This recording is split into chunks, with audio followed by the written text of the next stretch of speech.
Okay, I'll call the meeting to order.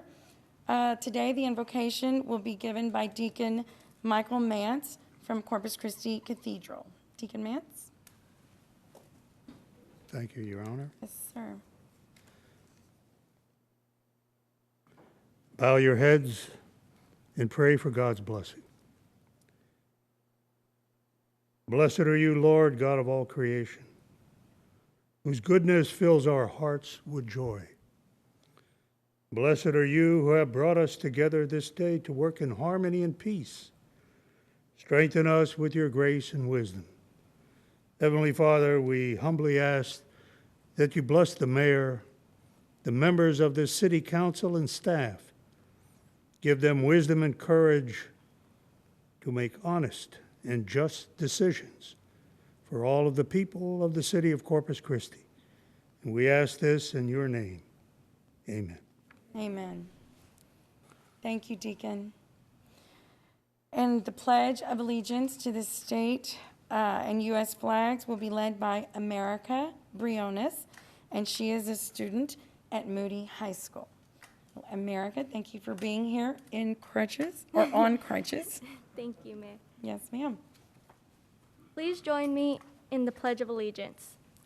I pledge allegiance to the flag of the United States of America and to the republic for which it stands, one nation, under God, indivisible, with liberty and justice for all. Please join me in honoring the Texas flag. Honor the Texas flag. I pledge allegiance to thee, Texas, one state under God and one and indivisible. Thank you so much, America. Okay, Ms. Huerta, would you please call the roll? Yes, ma'am. Mayor Paulette Guajardo, Present.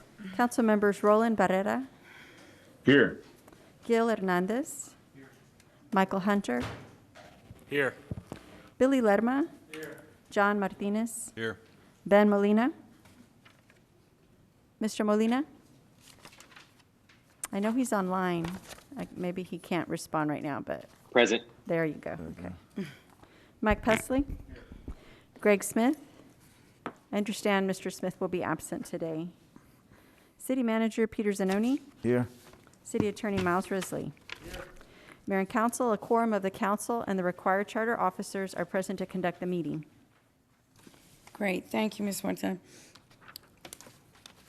Okay, so today, as some of you were present, we had a proclamation for Earth Day, which is April the 22nd, but we proclaimed Earth Day today with my newly formed Mayor's Environmental Committee or Task Force. So I thank them for coming to council and for serving. That's very important that the environment is considered in many of the decisions that we make. So thank you very much. The other thing I'd also like to mention is that tomorrow is Administrative Professionals Day.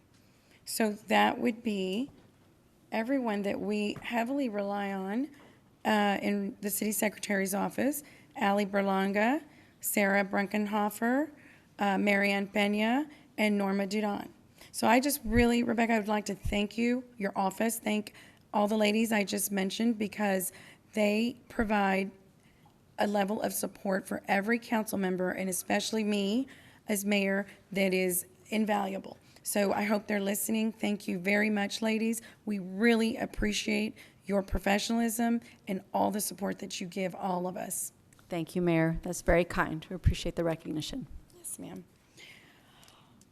Well, and for everyone else in the building as well, Peter. I mean, we've got a lot of administrative professionals throughout. So Yes. I'm specifically, giving some, I guess, thank you to the ones we immediately work with, but to everyone, and Yes, you're off your floor and Right. throughout the building. I want to thank all of our administrative professionals. That's great. I'll echo that, Mayor. Yes. And we can't do it without them, for No, sure. we cannot. Right. Yeah. Martha Vasquez. Yeah, exactly. and the list goes on. Yes. Okay, so we'll move on to public comment, section F. Ms. Huerta, do we have any written public comment? Yes, ma'am. You were the council was provided the written public comments yesterday. We also have phone-ins as well. Okay, There are three individuals who will be calling in today, so if you bear with us. okay.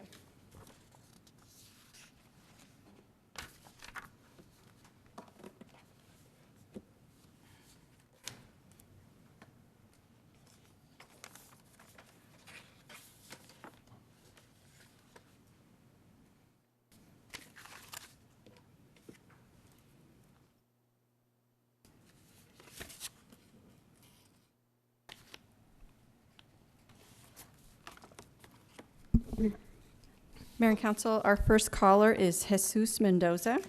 Mr. Mendoza, will you go ahead and make your comment? Please state your name and address. Yes, ma'am. My name is Jesus Mendoza. My phone number it is 956-583-7012. My address is 2202 East 28th Street, Mission, Texas 78574. Go ahead, sir. Ladies and gentlemen, I have been homebound for more than 10 years with light-threatening electrosensitivity, which is caused and aggravated by exposure to the same wireless micro-radiation reaching children and teachers at school. My EHS has been recognized by federal and state agencies and by courts as a physical medical condition and as a disability. It is estimated that without knowing, more than 50% of the population is already suffering symptoms of EHS. Children, teachers, doctors, attorneys, and even a director of the World Health Organization are suffering from EHS. See wearetheevidence.org. Despite that EHS is reaching pandemic proportions, most doctors are in the dark or in denial and continue misdiagnosing and mistreating with harmful drugs and invasive procedures symptoms that disappear with just reducing exposure to microwave radiation. A law firm filed a federal lawsuit with evidence of how the cell phones used by our children emit more than 5 times the levels allowed by federal law, when even short doses of radiation above the federal safety limits causes harm even to healthy and strong adults. And 7 law firms are warning school officials of the potential civil and criminal liability of exposing children unnecessarily to harmful microwave radiation when an expensive hardwired internet is readily available. According to experts, electrosensitivity is not an isolated set of symptoms, but ongoing injuries to the immunological and neurological systems, which are progressively aggravating to reversibility by exposure to microwave radiation. Some of the symptoms of EHS include pain, swelling of vital organs, swelling of face, head and eyes, symptoms of heart attack and stroke, rashes and loss of skin, flu and allergy symptoms, stomach, sleeping, vision, hearing, memory, speech, concentration and breathing problems, headaches, palpitations, arrhythmias, chest pain, high and low blood pressure, seizures, paralysis, unconsciousness, nose and internal bleeding, fever, tremors, dizziness, nausea, irritability, depression, anxiety, fatigue, weakness, muscle pain, joint pain, painful cramps, numbness, tooth pain, gum swelling and blisters, burning and dry eyes, eye pressure, blurred vision, asthma, testicular and ovarian pain, dry lips, altered sugar levels, impaired sense of smell, miscarriages and birth defects. Scientific studies prove most doctors are confounding the symptoms of electrosensitivity with symptoms of other illnesses, including autism, ADHD, dyslexia, PTSD, and heart attack and stroke, multiple sclerosis, fibromyalgia, hypothyroidism, Parkinson's, Alzheimer's, rheumatoid arthritis, chronic fatigue syndrome, diabetes, and major depression and suicidal tendencies, as detailed by the request to protect our children submitted to the Secretary of the U.S. Department of Education, Dr. Miguel Cardona, and posted on the case materials of wirelesswatchblog.org, on the case materials of J. Mendoza and wirelesswatchblog.org. Thank you very much, ladies and gentlemen, for the opportunity. Please share this information, which can save the lives of children and others. And thank you very much. Thank you very much, Mr. Mendoza. Have a good day. Bye-bye.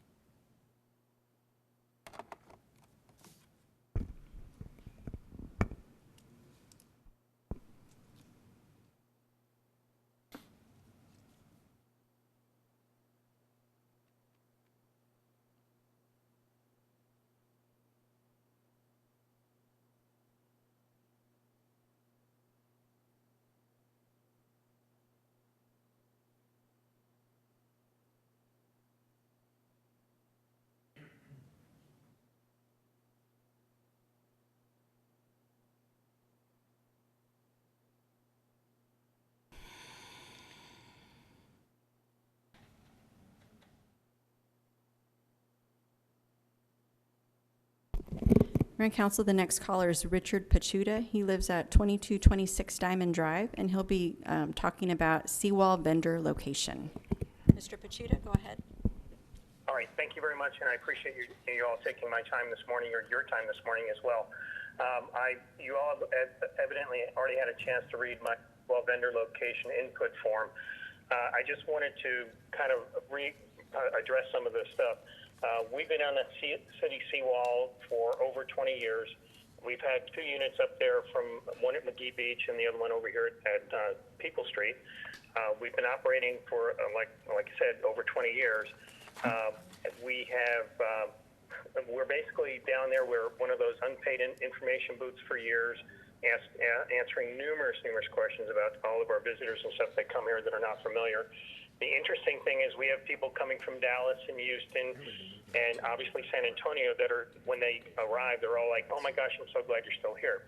And we have numerous families over the years, even here in the city, that come down looking to spend their time while their kids ride their bikes on the seawall and have a snow cone and what have you. Again, we've been at the same location with this unit. We've never had any complaints from anybody anywhere. We've had numerous people that come in from all over the world and stuff. The most recent, most famous name is Lieutenant Colonel Alan West, and he was there. He got himself water and stuff. We've had Dennis Quaid, even another famous person, Margie Rose, has been down. Reed and Nolan Ryan come down. Dr. Keith Rose, Kara Sands. We've been one of those basic things of we make a very positive memory of a visit at downtown, whether they're from here or on their drive back to Dallas or wherever they're actually here from.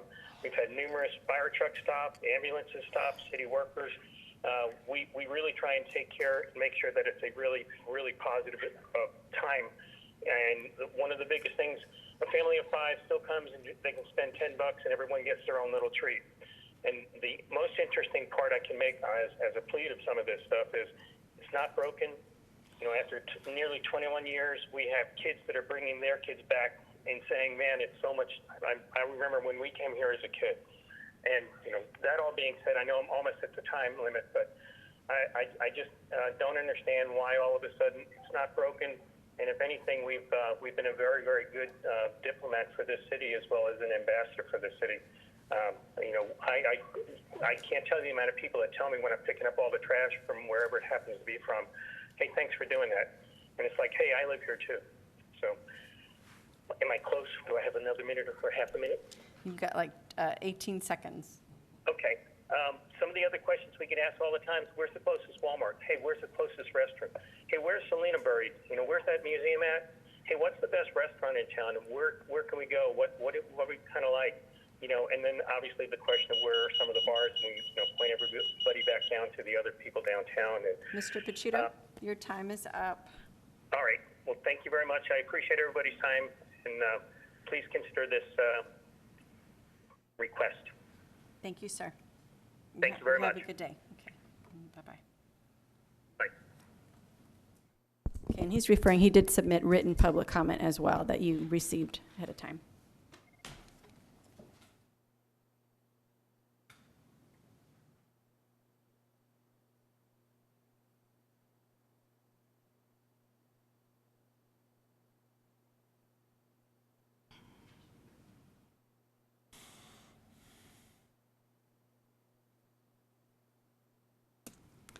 Okay, Mayor and Council, our last caller is Carrie Meyer. She lives at 4401 Gulf Breeze Boulevard, and her topic today is return to in-person public comment. Ms. Meyer, please go ahead and make your comment. Good morning, City Council and Mayor. Before COVID, the members of my neighborhood group would regularly take time out of their week to come to City Council and provide public comment in person. We miss that.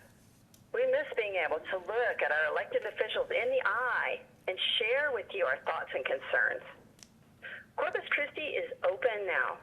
People are in restaurants and bars. People are at the gym. People are at church.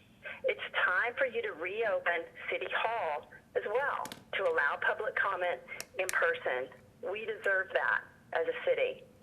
Please put it on your agenda and ask for a vote to reopen our City Council public comment.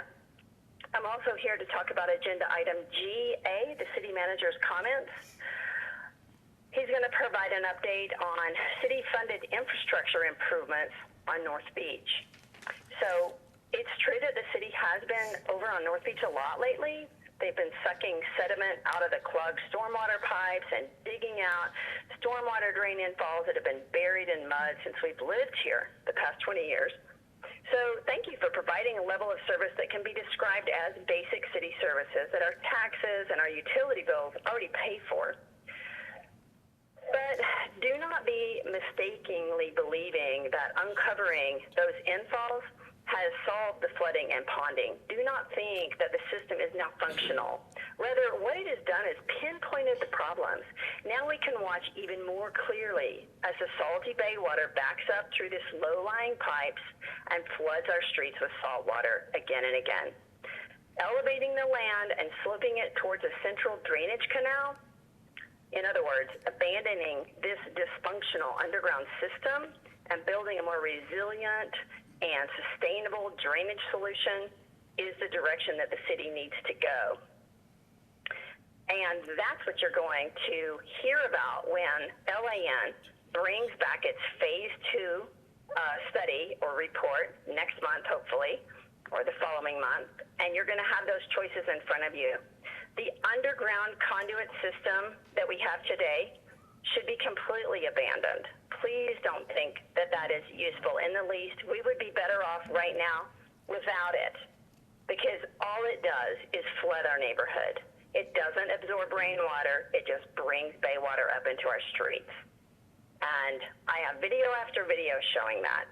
So thanks to the city for coming over and doing basic city services, but I urge you to continue on the path with the drainage canal and elevating the land. Thank you for your service to our city. Thank you, Ms. Meyer, for your comment. Have a good day. Mayor, that concludes our public comment today.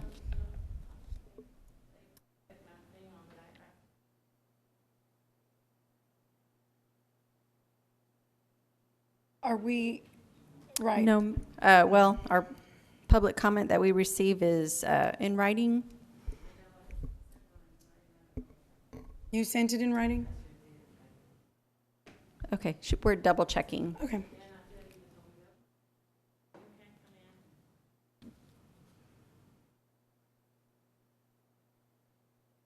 What's that? Are you sure? Okay. Mayor, we did not receive one, What was a it? written public comment. Okay. Dr. Scott, so you submitted something, you're saying, or you did not?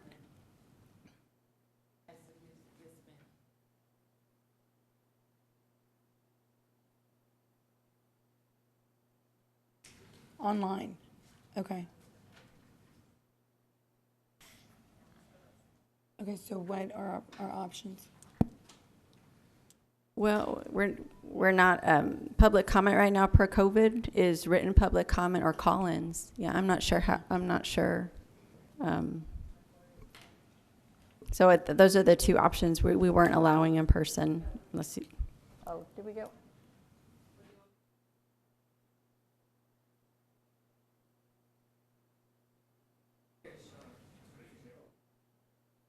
Yeah, those are received through the city secretary's office, and it's 5 minutes after the meeting starts is the deadline, so.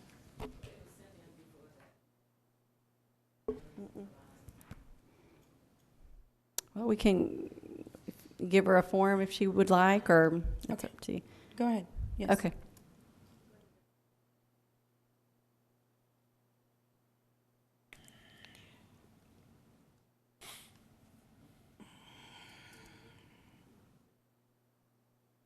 Sure. No. And there could have been a glitch, but go ahead and you're here and we've got the form, so. Are you getting the form or you have one here? Okay, should we go ahead and do your, can we come back, Rebecca, Ms. Wadena? Can we come back to the comment? Okay, great. So, Mr. Zanoni, would you like to go ahead and do your city manager's report? Yes, that'd be great, Mayor. Thank you. Sure. Okay, so Mayor and members of the council and the listening community and members of the audience, today we're going to focus on North Beach. And we just heard from Carrie Myers, who's a a resident and a community leader there. And so we're glad to talk about 5 things that are taking place on North Beach. I want to bring everybody up to speed on these. That includes the North Beach Drainage Feasibility Study that's being conducted. I want to update you on TxDOT's drainage improvements at the 181 turnaround on the north part of the peninsula.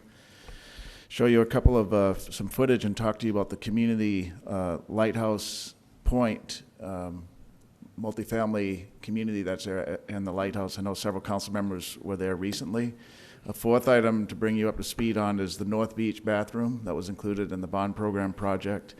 And then Tom Schmidt is here today, and he'll conclude with the 5th item, which is an update on the Texas State Aquarium, their overall operations, as well as a $15 million new rescue center, of which the city in our bond program is contributing $3 million to that total project. And so we know that North Beach is not only important to the North Beach community, like Carrie Myers, but really to the entire city, the whole city. And I know the city council and the leadership team embraces North Beach. We're looking forward to its revitalization, and it's a unique part of our city that we all embrace.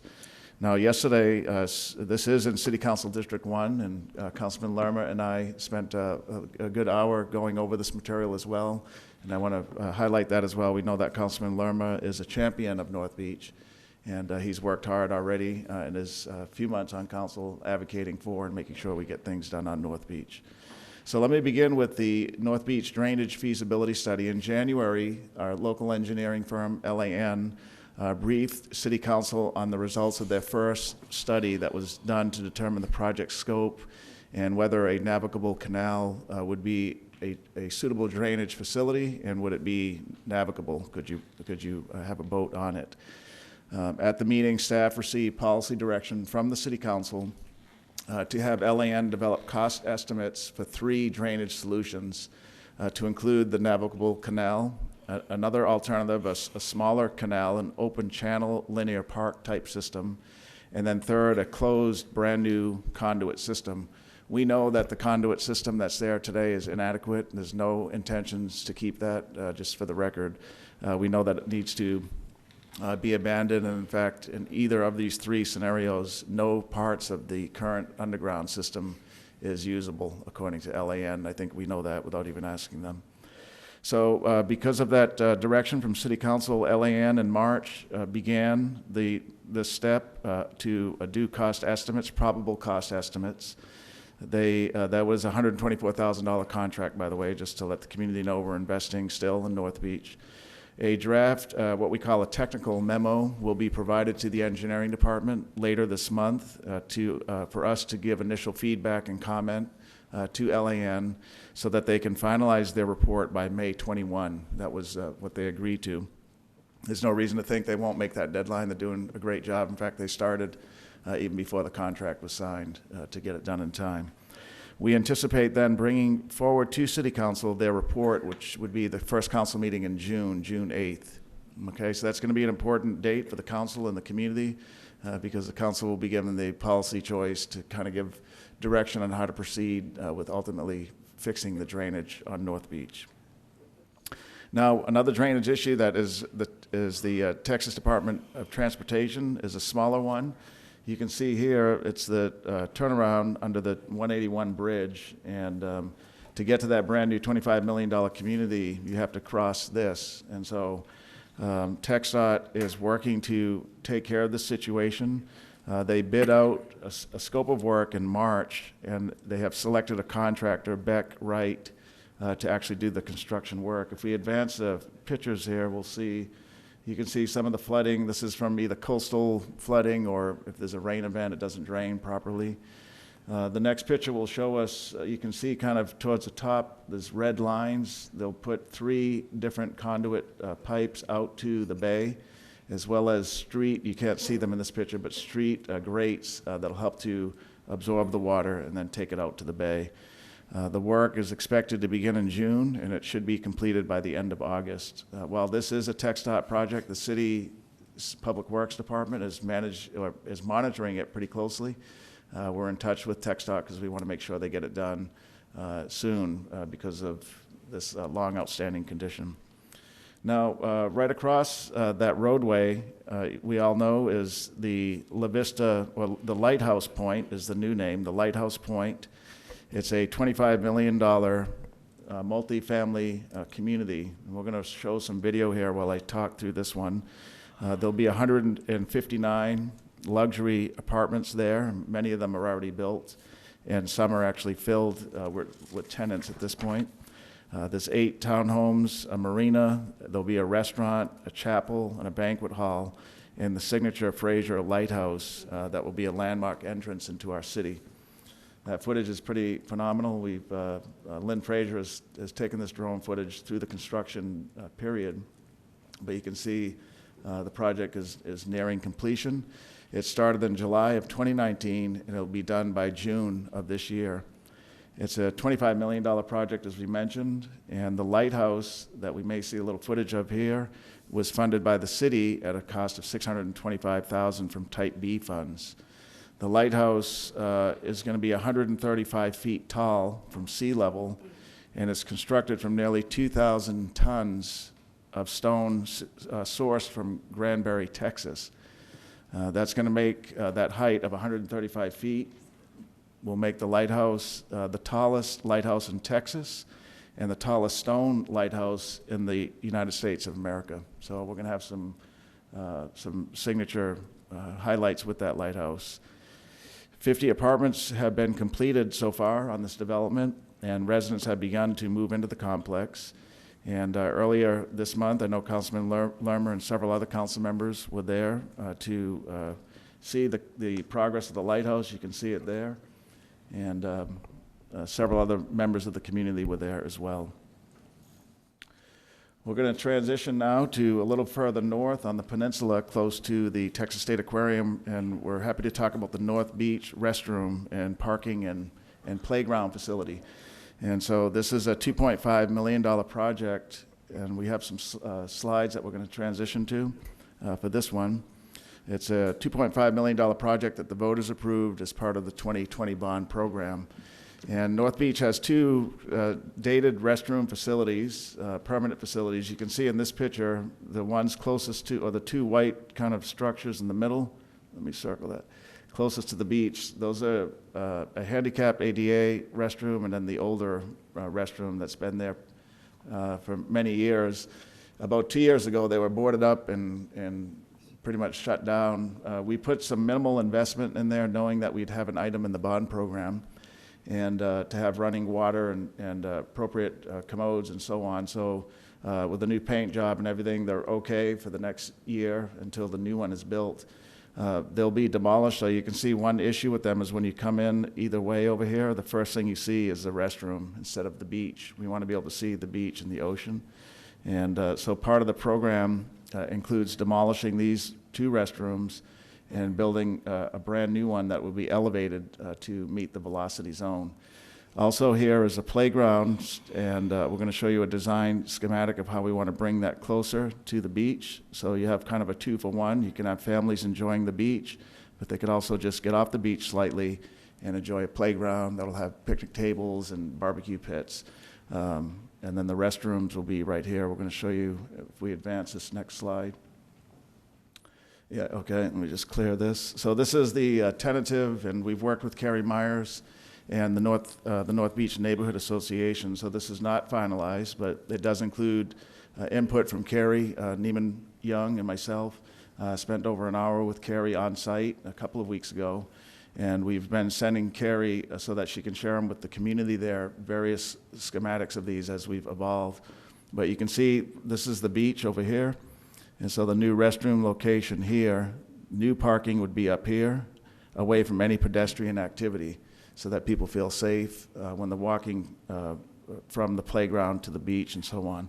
So the blue area would be the playground. We'd basically, this blue area, we would take the playground from up here today and move it here so that you have access to the beach, and you can use the playground facility and or the beach almost simultaneously or one after the other. This is the new restroom location. It's not on the beach, but it's not too terribly far away as well. You'd have both roads would remain open with 2-way traffic, and then down here in this one, Persons can drop off individuals, maybe young children or persons with disabilities, and then progress back out to the parking lot. So that's the current schematic. I don't know if there's another slide on that one at all. Oh, yeah, okay. Here's the design of the new restroom facility, and Carrie and the community, as well as the city, is happy with it. You can see it's elevated. The bottom level will have velocity zone breakaway material that's required, but it will be closed up, so there won't be a place for hanging out or vagrants or snakes or whatever. And then the facility, here are the doors for the men and women's restroom. And it's an open floor plan, which is something that the community wanted. Today, the restrooms have individual stalls with a private door, and that can lead to some behavior that we don't want on North Beach or anywhere for that matter. And so the floor plan includes an open floor plan with stalls and sinks and so on. And I don't know if we have one more slide to show. Okay, and so at the playground, our design firm that we're using, MIG, that has national experience, is recommending that we use some context-sensitive type material rather than the traditional plastic playground material that you might see. And so these are just examples, but we're looking to do something at the playground that is contextually relevant. So this example here uses waves made out of a concrete structure. The next slides show a few other ones as well of what we might want to put in that playground area, if you can advance the slide. Okay, there's another one. You can see some of these big shells. And so these type of a playground system, according to the consultant, lets children use their imagination, gives them physical activity. The cat here is a nice one made with little tile. This one is it's an example of what could be there, to have the children use their imagination and play while they're there on the beach. The playground would have seating and barbecue pits as well, and offer a nice addition to what's there today.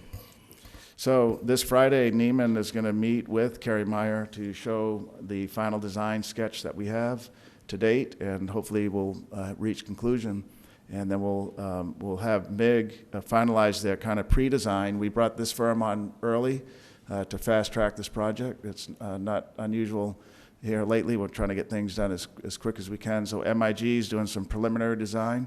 Once they're done with their final design work, we'll do a design bid for this item. We expect that we'll be advertising for the design bid in mid-May of this year. And hopefully the facility will be done probably within the next year, I would imagine. It's not that big of a project. Okay, so those are 4 projects. So we talked about the drainage solution that we're working on North Beach, the 181 turnaround drainage solution. We got an update on the multifamily community there that's coming up, the $25 million community, and then talked about the restroom and parking lot, which is the 4th item. We're going to have Tom Schmidt finish out the update on North Beach, and he's going to talk about the progress of the Texas State Aquarium. But before he does speak, I'd like Councilman Lerma just to say a few words. He said he and I yesterday said, let me have you close out my portion before Tom Schmidt comes up to talk. So Councilman Lerma. Thank you, Peter. I greatly appreciate it. I want to say thank you to you and your staff for dedicating your time and listening to the residents of North Beach. It's been a long due process, but we're getting there, and I greatly appreciate it. And I know the citizens of North Beach greatly appreciate it, even though, we call them citizens of North Beach, but really, they're citizens of Corpus Christi, and we need to change that culture, that they're part of the city, and by us and yourself spending the time and listening and getting things done, these are small projects, we understand that, but it's an improvement, and that's the important part of it. It is an improvement, we're moving forward on North Beach, and it's greatly appreciated by everybody. Things are happening pretty quick in North Beach right now, and that's awesome. I've lived here, like I said, all my life, and things have always been very, very slow in getting things accomplished, but you're dedicating your time and your staff to get these things done for these people in the North Beach area. I want to thank Lynn Frazier especially. It's not easy to go out and just spend $25 million out of your own pocket, The development of the Fraser Lighthouse is awesome. You know, I invite the council and the mayor to go out and take a look at it and stand just in the middle of it, and it's not even halfway there, and how huge it is. You know, one of the greatest things about it, it's going to be a historical monument for Corpus Christi's future, because there's not another one like it in the entire country. It'll be the largest stone-built lighthouse in the country, and that's awesome. I think that's going to be a tourist attraction, so it's going to help in the redevelopment of North Beach. You know, so I want to thank him, and I definitely want to thank Kerry Myers for being persistent and making sure things get done for the residents of North Beach. You know, she really knows the history of North Beach. Anyone that doesn't know it needs to go over there and have a chat with her. She'll grab your ear for 2 or 3 hours, but I just want to thank her personally, you know, because of her persistency in believing that North Beach will be a big tourist attraction for the city of Corpus Christi. You know, the bathhouses are going to be a great improvement out there. I love the concept of it, that it's going to be away from the beach to where the safety's also in there, where the parking will be behind it, to where none of the children are involved or people that are walking to the beach have to cross any kind of traffic. You know, once again, I just want to say thank you for your dedication and listening to us. You know, we're going to move forward. We're going to make sure that North Beach gets the proper drainage, and it will thrive and make Corpus Christi a destination to come to. So once again, I want to thank everyone that's been involved. Thank you, Councilman. Great, thank you. And quickly, is Ms. Myers, is she working with you in the capacity of the North Beach group?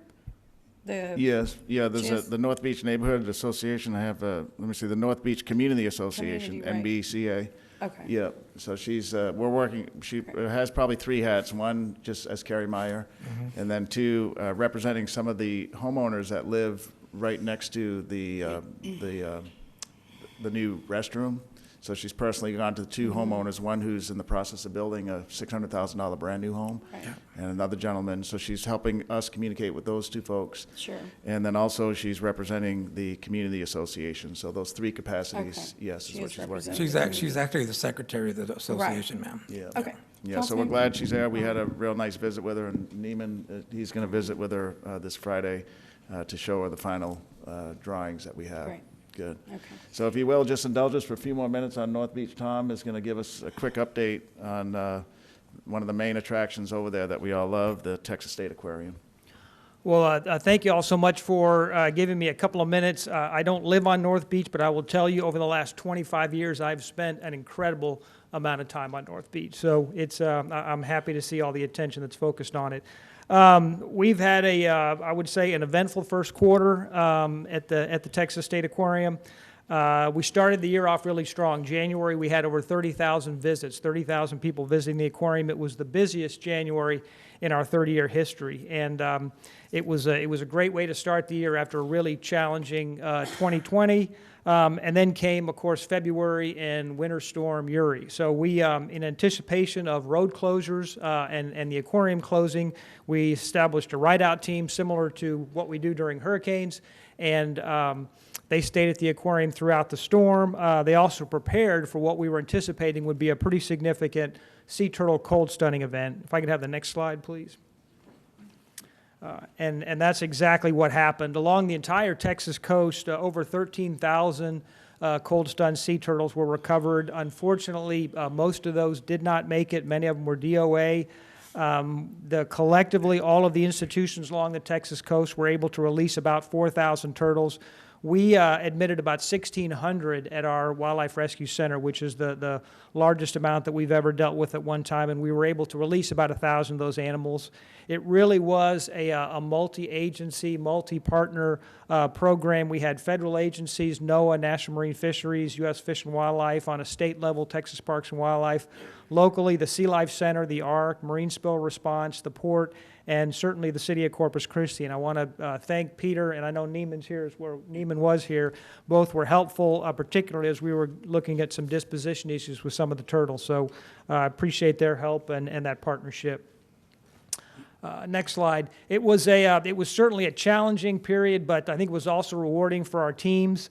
We got media coverage from all over the country, really internationally. I think it helped elevate our program, and more importantly, though, I think it began to position the Coastal Bend really as a center for sea turtle conservation, both statewide and nationally. Next slide. So as we were moving into March, we got ready to launch a new marketing campaign, and the goal of the campaign really was to build some awareness or build more awareness about our wildlife rescue efforts and just remind our guests that when they're visiting the aquarium, they're actually helping save sea turtles and other animals in the wild. Next slide. It was very successful. We saw over 80,000 visits during the month of March. It was the busiest March in our 30-year history. We set records for spring break, so 57,000 people over the spring break period. To put that in perspective, a good year for us is 570,000 people. So it was a busy month, but a great month, and that trend is continuing in April. We're projecting to see about 50,000 visits, attendance in April, and this will make it the busiest April we've had on record. I'm optimistic for the summer. I think that bodes well for our sales tax collection, our hotel occupancy tax collection. So we're bullish on 2021. Next slide. Peter did mention the Center for Wildlife Rescue. So when we approached the city last year, we had raised about $6 million toward this project. As Peter mentioned, we had a successful Bond 2020 program. The citizens of Corpus Christi voted to support the project, which produced another $3 million. That brought us up to $9 million. We're now at a little over $12 million. So we're getting near the finish line. We've matched dollar for dollar all the funds that the citizens have put forward, and we anticipate finishing up the campaign and starting construction this summer. So we're excited that that project is moving ahead full speed. Next slide. Just a quick exhibit programming update. We've got a new temporary exhibit that will be online this summer, focused on the problem of plastic pollution in our ocean. As we're thinking about Earth Day this year, or this month, and this week actually, and World Ocean Day coming up in June, I think the focus of removing as much plastic off our beaches is a really important one for the city and the aquarium to align up on. And we have some sculptures from a really gifted artist down in South Padre that collects trash from Texas beaches and produces these amazing sculptures. We've got the National Geographic Planet or Plastic exhibit coming online. It's the first time it's been shown in the U.S. It's in Singapore right now, en route to Corpus Christi. We're also going to be showcasing some of the work of our local leaders like Jace Tunnel at UTMSI and the ARC and NEAR, focusing on the Nurdle project as well as what industry is doing, such as ExxonMobil, who is a founding partner of the Alliance to End Plastic Waste. So. Next slide. Finally, I'll leave you with this. Some of our newest residents at the Texas State Aquarium. Many of you may know the American ocelot is really on the verge of extinction. They are the only population left exists in South Texas. We think there could be as few as 50 to 80 of these animals left. And so we're involved with a number of other organizations, other zoos, as well as the Cesar Claiborne Research Institute.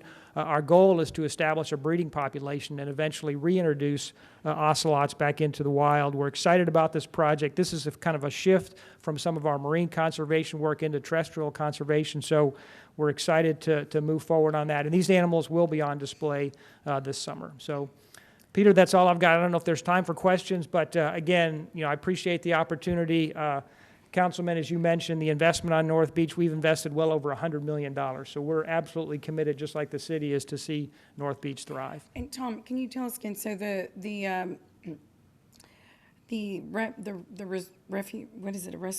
Wildlife Rescue Center. Yeah. So where are you now again?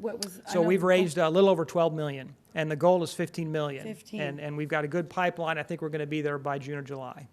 Wonderful. And isn't this one where the Port of Corpus Christi gave $2.5 million? Yeah, the Port of Corpus Christi, wow. Exxon, Gulf Coast Growth Ventures, ExxonMobil. We've gotten funding from the states, from a lot of foundations, individuals. It's been a great campaign. That's amazing. Okay. And it's funny you mentioned that, the container. I think you said is it a container, the fish?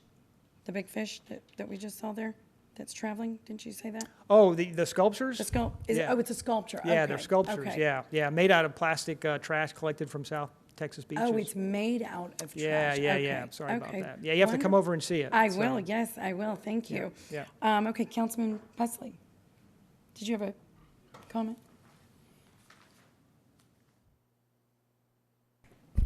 Thank you, Mayor. Thomas, great news, and as a member of the board of the Texas State Aquarium, it's great to see the numbers that you've had in the first quarter. I know last year was a difficult year for your business and a lot of other businesses, so it's great to see those positive numbers, and you guys are doing a great job as always at making that venue a place to visit and one that a lot of people want to come see. So thank you very much for your efforts in that respect. Thank you. Mayor, I just want to make a couple of comments here. One, I want to bring to light, we get a lot of criticism about the existing drainage system at North Beach, and no doubt it lacks a lot. But that system was put in place in 1977, so in 1977 I was worried about a lot of things, but it wasn't the drainage system on North Beach, I will assure you. But we all recognize it's inadequate, and we're working hard to get that resolved. I want to thank Richard Martinez and his staff for all the work that they're doing over at North Beach and trying to make that system work as well as you can make it work. And it's obviously inadequate and broken, and you're doing the best you can. And I want to, Peter, say thank you to Richard and his staff, and you and your staff for doing that. I guess I was not aware that the lighthouse was funded by the type, would you say type B funds? Yes, sir, Councilman, type B, 650,000. Okay. Who's going to maintain that facility? It's the Fraser Group. It's their lighthouse. They're going to assume maintenance There'll responsibility? be some programming, I believe, with the lighthouse, because the bottom will have like a rotunda you can walk into. Right. And then Lynn Fraser will have access to the stairs that take you up to the top. Yeah. So, yeah. But the city, it's not a city asset. It belongs to them. Yeah. And Tom, you may not be aware, but the city council here just a few days ago voted to do $1 million project to remove floatables that are going into the water here from our storm water system. So we do recognize the issue, and we're taking steps to try to do our part as well. Peter, if you could go back to the slideshow where you were showing the firm that you're utilizing to design the kids park or whatever it is. Yeah, let's go to the restroom if we can. A.B.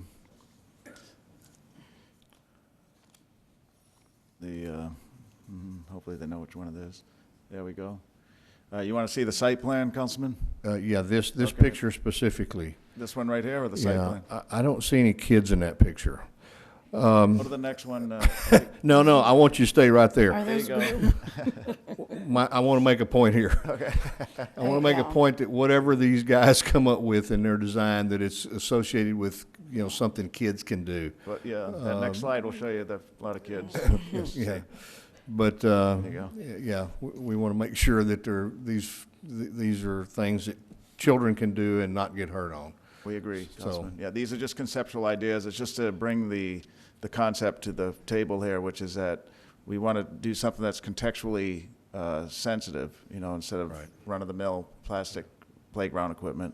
Yeah. Let's have No, something I agree with all that. Yeah. I just, want to make sure that at the end of the day, we end up with something that children can enjoy. We agree, Councilman. Thank you so much. Yes, sir. Okay, Yes. Okay, that concludes the city manager's report, unless there's any other questions. right. No, I don't Okay. believe there is. Thank Right. you, Mr. Zanoni. Thank you. Okay, we will move on to section H, board and committee appointments. Let's see, Ms. Huerta? Yes, ma'am. We have one board for you today. It's the Corpus Christi Convention and Visitors Bureau. There's one vacancy representing the category of community at large. And the CVB is recommending Ramon Pineda or Lance Hancock for your consideration. Okay. I'd like to nominate Sarah Morgan. I'd like to nominate Steve Banta.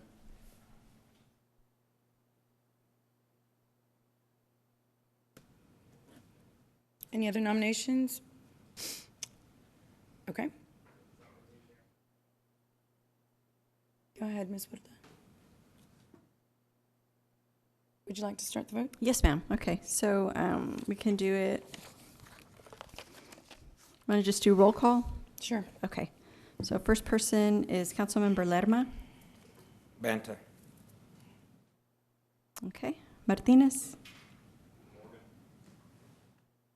Molina. Mr. Molina, are you Banta. online? Banta. Did you say Banta? Okay, you Yes. did. Okay, thank you. Pusley? Smith, who is absent. Barrera? Morgan. Hernandez? Banta. Hunter? This is very tough for me, but I have to go with Banta. Okay. And Mayor Wahardo? Morgan. It's a tie. Who's going to change their vote? Might as well just ask that. Oh, we've done that before. Nobody? Okay. So what, Oh, should we it's flip a tied. coin, or? It's a tie, Gil. Peter, you have to vote. Okay, well, It's I got to come guess- back. Yeah, What's we're gonna that? have to, Until because we have it, 9. we need a majority, and All there's right, well, we'll 8 bring it back present to the and next voting. meeting. They just table to the next Okay. meeting, yeah. Yeah. Do we need a motion, or you'll just table it? I mean, Can no, I just- bring it back. Would you like to make a motion, Mr. Pusley? Make a motion that we table the board appointment to the Corpus Christi Convention Bureau to our next regularly scheduled city council meeting. All right. Second. All in favor, say aye. Aye. Any opposed, say no. The motion passes. Okay. Thank you, council. Terrible. Okay. The button is terrible. Yeah. Oh. They should Damn it. both be on there, though. I mean, that's all. Well, yes. Someone's got to win, someone's got to lose. That's what I tell Jude every game. Okay, so we'll move on to item J, consent items, number 2 through 18. I'm sorry, is that section Yes, Yes. consent. Mhm. J? Yeah. Yes, ma'am. Would any council member like to pull any items 2 through 18? Mayor, I'd like to pull item 14, please. 14, okay. Anyone else? Okay. Let's see here. I will go ahead and entertain a motion to approve items 2 through 18, excluding item number 14. I move to approve. Is there a second? Okay, we have a motion and a second to approve items number 2 through 18, excluding number 14. All in favor, say aye. Aye. Aye. Any opposed, say no. The motion carries. So item number 14 is, so that is a master services agreement, engineering services for our airport. Good morning, afternoon. Good afternoon, Mayor, City Council, and City Leadership. My name's Kevin Smith. I'm the Airport Director. And I put together a quick presentation, just a slide to kind of outline what this service agreement covers. So if we could just run through it real quick, if that's all right. Next slide. So this contract term is a 5-year base term. It is a not-to-exceed amount. So it doesn't mean we're going to spend $1.5 million a year. It's a not-to-exceed amount. So any projects of any magnitude is going to come back before this council for approval. It replaces a 5-year base term, who happened to be Garver as well. They won the repeat bid, and it was $1.2 million a year prior to this bid. So it went up about $1.5 million over 5 years. Garver's a multidiscipline firm. They do planning, architectural, engineering, environmental, and project management. Next slide. And just to give you an idea of the solicitation process, it was a request for qualifications. We had 11 total bidders, 3 finalists, Garver, Wolpert, and RS&H, all really solid aviation firms. 3 were selected based on qualifications, the firm's experience, the team experience, and the understanding of the projects and scope. And then we did interviews with those final 3. And after the interview scores, Garver was 96.1, Wolpert 89.8, RS&H 87.7. And again, those scores were all based on technical proposal qualifications and the interview. Next slide, please. And the scoring members for those proposals were Isaac Perez, Sandra Gomez, Gina Sanchez, Tyler Miller, and Victor Gonzalez. And then we had 2 non-voting members that sat in on the interviews, and that was Michael Rodriguez and Steve Vieira. Next slide. And these are just some of the projects that Garver did for Corpus Christi International Airport over the last 5 years. An awful lot of runway and taxiway and apron work, totaling $34.3 million. Next slide. And these are some of the exciting projects we have coming up over the next 5 years that we're really, it's really going to change the look and feel of the airport. We're going to start with a new roof so that whatever we do inside is taken care of. Reseal of all the windows. We're going to fix the rental car return. I don't know if any of y'all returned a rental car lately, but it's not the easiest process. So we're going to fix that. We're also going to be redoing all of our restrooms to include a service animal relief area, or a SARA. We'll also have a private nursing room. We're going to be looking at creating that cell phone lot finally. We're going to remove all the TSA baggage screening from the ticket lobby to behind the wall so that customers have more room to spread out in the lobby. And it'll look a lot better as well. We're going to be installing new passenger boarding bridges on all of our jet bridges.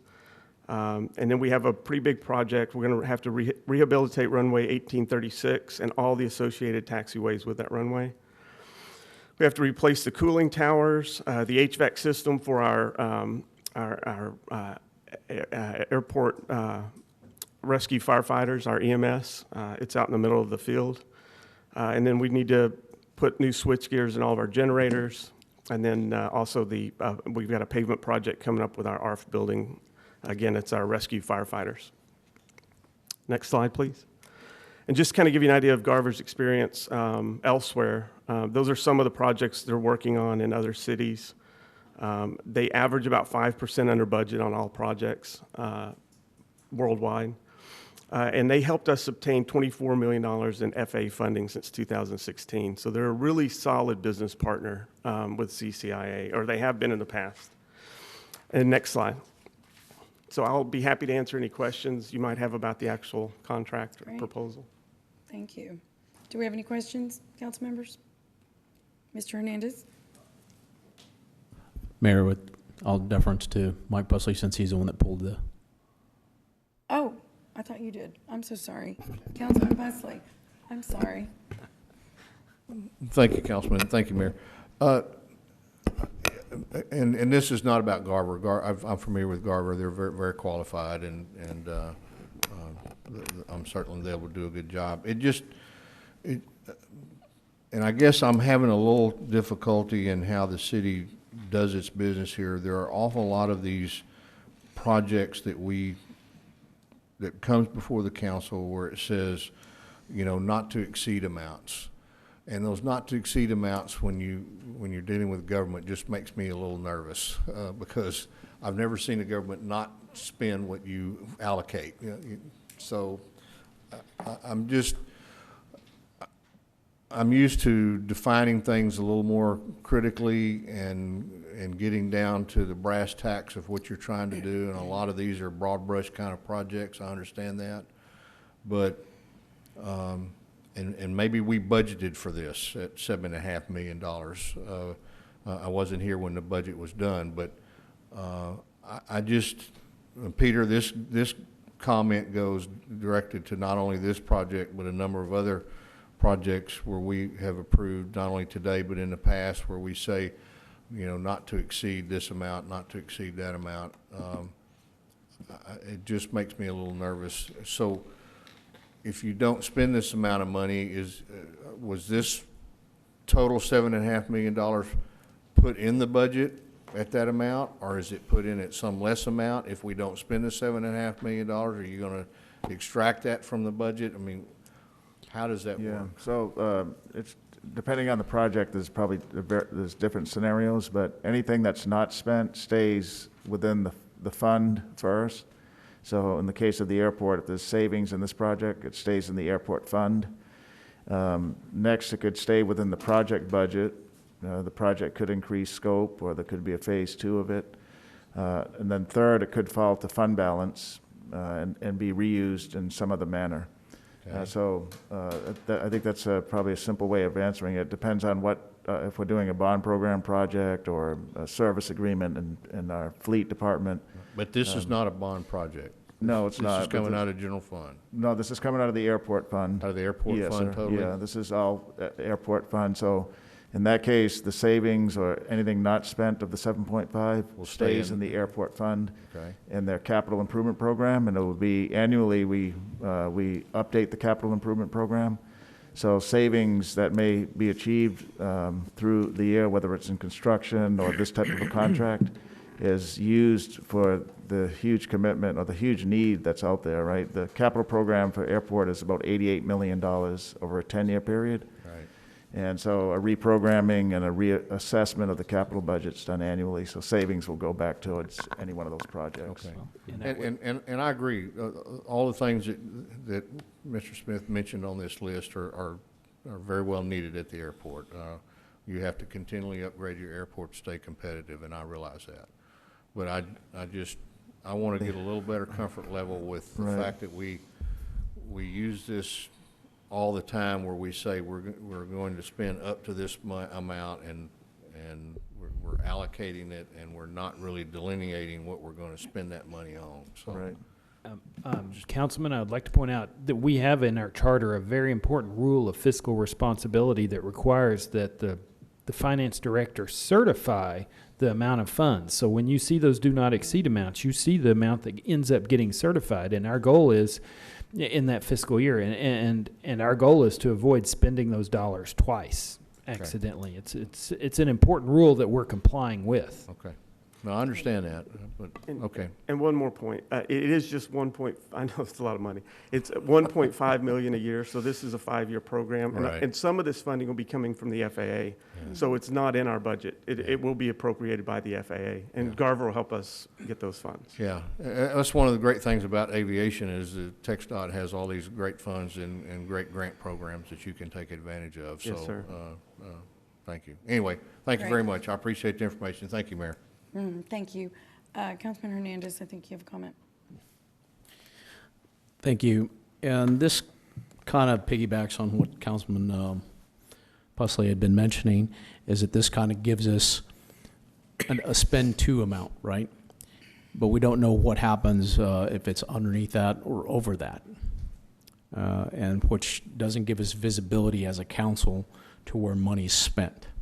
Now, I understand finance will know where it's at, but I'm talking about where council knows where it's at in terms of what that funding is. And this is one of the biggest issues I had with our capital improvement budget, or CIP budget, was that once the project is done, we don't have visibility to how much money's left in each and one of those projects. And it's not in any of our budgets. So it just kind of sits there as a slush fund, and I'll use that word again. Councilman, we don't have slush funds. funds. Well, let me just say, for example, I would not use that word. We don't for have, example, you know, we recently had a 2016 bond where we had leftover funding from a particular residential street project, and it sat there, and engineering took it to use on the Leopard Street project. Well, if I knew that funding was there, I would have asked for us to look at more residential streets. So from that perspective, I don't know where there's money left over.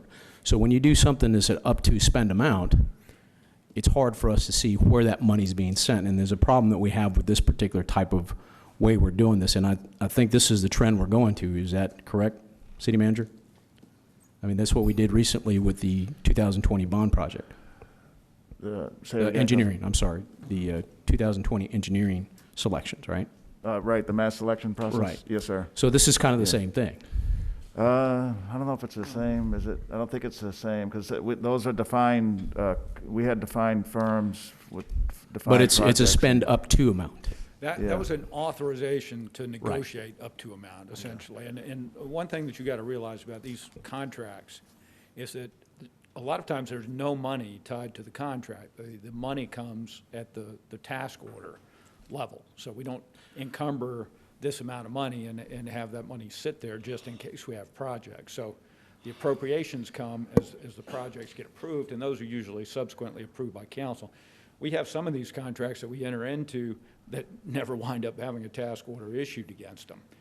But what we try to do in engineering, we use these contracts a lot, because if we've got to go out and procure an engineer with an RFQ process and all that, it might be 6 months before we get started. And a lot of times that's not acceptable for my clients, which are the operating departments of the city. So we try to anticipate what sort of needs they have and have some of these MSA type of contracts on the shelf that we can use to execute work. No, I understand the expediency of it, and that's not anything I'm complaining about. What I'm complaining about is not having that information. That's why I asked for all the information on the IDIQ program and the FMAC programs and making sure we have reports on it. But, we just got them today. Yeah, it's quarterly, they're right, they're provided on time every quarter. Correct. So, along with the change orders, but then we don't see contract amendments, on a regular basis. So there's a lot that is left to be desired in terms of understanding where funding is. Okay, and I understand where you may know where it's at, but as far as having that information useful to us is, I want to make sure I understand where all the dollars are being spent. And so when these things come up, it's got to be what kind of reporting that we have to the city on a regular basis. I asked for... We do have Councilman, we have $1 billion budget, so Right. we have a So- full-time finance department. And that, I guess what I'm you know, going to say and suggest, and we can move on, is everyone is able to, I've done it a million times. I reach out, I go sit with Constance, and I say, hey, explain this, or where are we here? And I think, Councilman, you are the door is always open. That is for any leadership, every department. It is open for anyone to, again, in right form. You let your city manager know that you would like some more information, or where are we on this project? I mean, that's what we're here for. You can say, I'd like an annual, how is this going in terms of this 5-year agreement, this master service agreement? Where are we? How's it going? It's an update. So, Well, Mayor, I appreciate that, and I've been asking for that for the last 2 years with An regards update? to the CIP. an update. With an update of where money is left over I'm talking or about, spent. today we're talking about, we're not talking about CIP, today we're talking about a specific MSA. Well, Master this Service is Agreement. in the CIP, right? Airport CIP? It's in our capital outlay plan, right. yes, sir. Okay. Okay. I'm talking about the item today is it's specific to the airport. So those projects, you're saying you want an update on, that's all I'm saying, is that you could ask for an update. That's Okay. correct. And, That's clear. but it has just not been my experience of getting information forthcoming. So when we bring projects associated with this agreement, we'll make sure and outline exactly how much is going to Garver and how much the project's going to cost. So you can kind of start to see that, because we don't have them allocated at this point. Right. Okay, so that being said, I think this is something that that I'll have to integrate with the departments in the development of their budget for next year. Would that be okay? To do. Yeah, that's fine, Councilman. Okay. That's all I have. Thank you. Thank you so much for the presentation. Thank you. Okay, so I will entertain a motion to approve item number 14. Second. Okay, do we have any discussion? All in favor say aye. Aye. Aye. Any opposed say no. The motion carries. Moving on, Section K, our legislative update. Do we have Tammy Embry on the phone? Let's see, Or- Tammy, she was going to try to be, I'm not sure if she was in a committee meeting. No, I'm here today. Okay, great. Hi, Tammy. Great. Good, thank you. Tammy's in Austin, so Tammy, we're ready for your legislative update. Thank you. Waiting on Austin. Thanks. Thank you, Mayor. Thank you, City Manager. Just wanted to go over a few things quickly with y'all. It's a busy day up here. And I sent y'all an update last week that went over, that included a few bills that we filed comments on last week. Just a quick recap of those. We had a couple of bills that deal with zoning process and that would increase some the cumbersomeness of that process that is already a difficult process for a lot of our folks to work through. But we don't want to make that process any more complicated than it has to be. And so we filed some comments that we think will be helpful to those bills, and we'll work to see if we can get those bills improved or stopped in committee.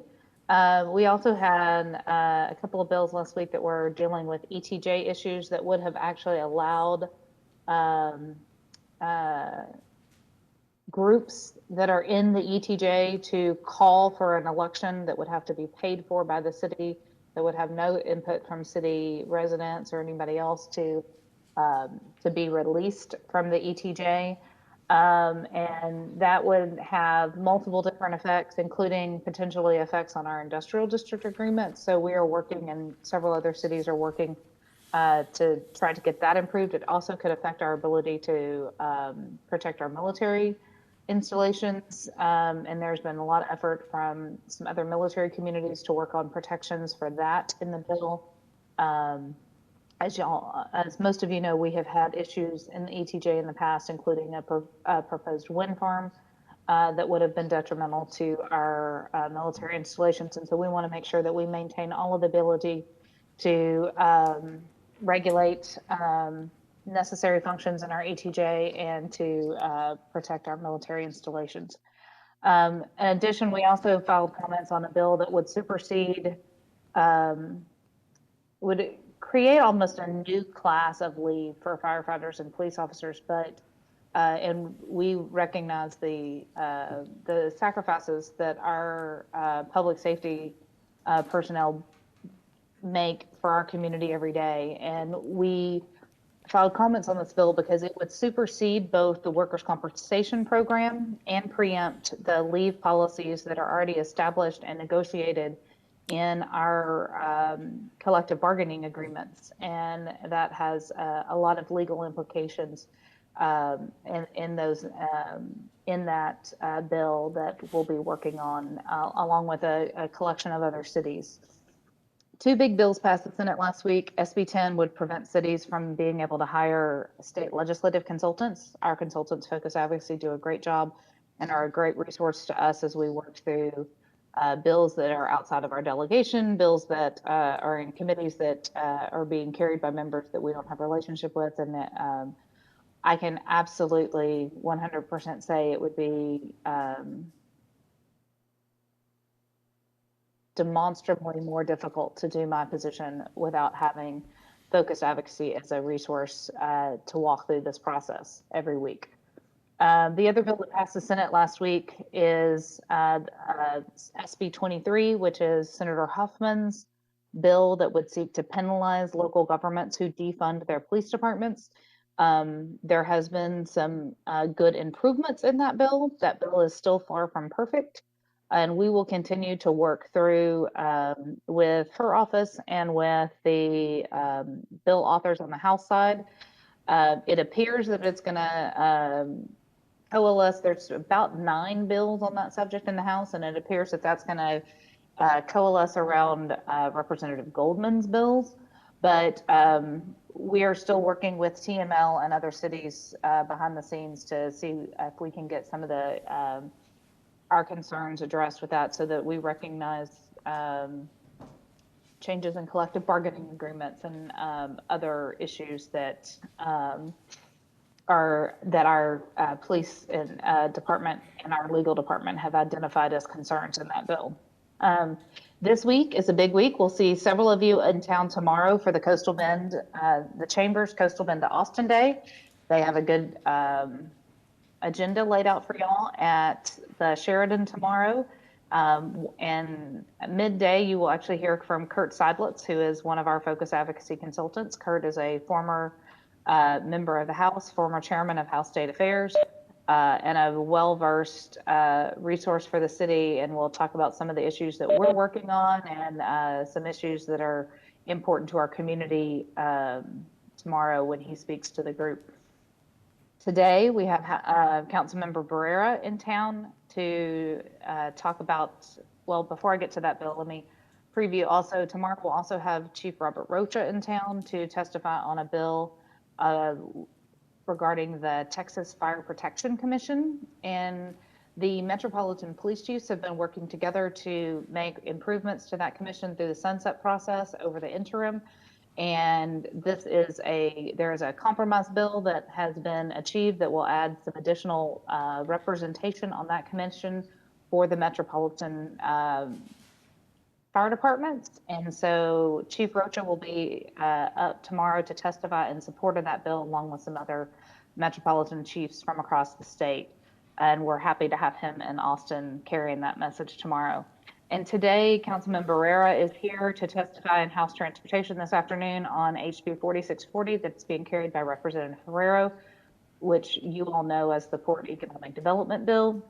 In addition to Councilman Barrera, we'll also have Mayor Scuro from Portland, Mayor Bajan from Port Aransas, and Mayor Parker from Ingleside, all also testifying in opposition to the bill. And we are picking up intelligence that there is significant state trade associations that are going to come out this afternoon and in opposition to the bill at the hearing. And we have also seen some recent local opposition, industry development, opposition development against the bill.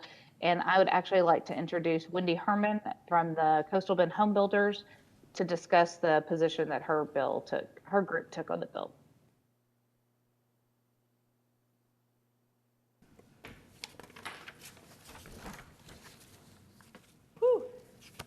It is good to be back here and see all of you face to face. I think I gave Al Raymond a heart attack when I walked through the door here. But I'm not here today to fuss at development services. I'm actually here to inform you guys of a position that my association has taken on HB 4640 and SB 2186.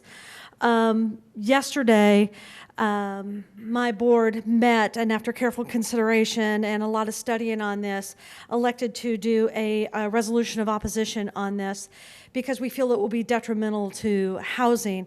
So I gave Rebecca a copy of our resolution and our letter, and so hopefully you guys have those. But I just want to go ahead and go over just a little bit about what we said. And I addressed this to the members of the South Texas delegation and committee members. The Coastal Bend Home Builders Association represents thousands in the home builder and land development industry. Members of our associations live and work in Nueces, San Patricio, Jim Wells, Aransas, Brooks, Duval, Kennedy, Live Oak, Bee, and Clayburgh counties. And I'm writing to let you know that we are in opposition of SB 2186 and HB 4640. Our resolution of opposition is attached to the letter. SB 2186 and HB 4640 pertain to the powers and duties allowed to the Port of Corpus Christi. It permits the port to develop, build upon, and improve property that is currently owned and that may be acquired by the Port of Corpus Christi or Nueces County in the corporate limits of the city of Robstown and the unincorporated areas of Nueces County. The problems that we see with the bill is that it allows the Port of Corpus Christi an unfair advantage to develop and build housing and direct competition with private industry. According to the budget posted on their website, the port has $60 million to spend for land acquisitions in 2021. And that would make the port the largest landowner and developer in South Texas. And by seeking to control lands that are not adjacent to their primary business, this is interfering with the free market and may drive up the cost of land and thereby make home ownership less affordable. It grants exceptions to building codes, fees, taxation, zoning laws that the private sector are not allowed. Because the port is exempt from building codes, development services, fees, property taxes, they would gain an unfair financial advantage over the private builders and developers who are not exempt. The exemption from zoning laws would allow the port or whomever they lease the land to place industrial businesses next to neighborhoods and schools. The bill clearly states on page 5, line 4 through 9, that the port may do what is in its own interest and not as what is in the best interest for the citizens of the community. These exemptions could be a detriment to the community and devastating to private businesses. And I've attached the resolution, like I said, that is on the back there. And as it stands now, we stand in opposition to this bill, and I just wanted to inform you guys of our position. Thank you. Thank you, Wendy. Okey doke. And with that, Mayor, I would take any questions that the council might have about what's going on in Austin. Anybody have any questions? Okay, no, I don't think so. Thank you, Tammy. Thank you. Okay, great. So with that, we will move on to section M, public hearings. Item number 19, second public hearing to discuss annexation of London Pirate Road. Mr. McGinn? Yeah. Good afternoon, Mayor, council members. Daniel McGinn, Director of the Planning Department. This next item is the second public hearing for the annexation of County Road 33, or what we call it now called London Pirate Road. Like last week, again, we don't have any action today. This is just to open the public hearing. And then on the 11th, we'll have the action of taking the ordinance will be on the 11th and the 18th for action. So today is really just public hearing is all. Okay. And I'd be happy to go through the PowerPoint again if you'd like, but it's the same as last week. Right. Okay. I will, yes, Councilman.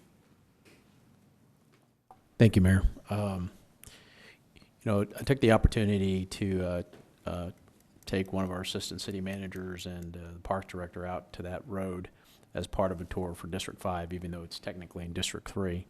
But it was something that is kind of important. So, but the condition of that road is, even though a part of it was expanded by the county, it's still really in poor shape.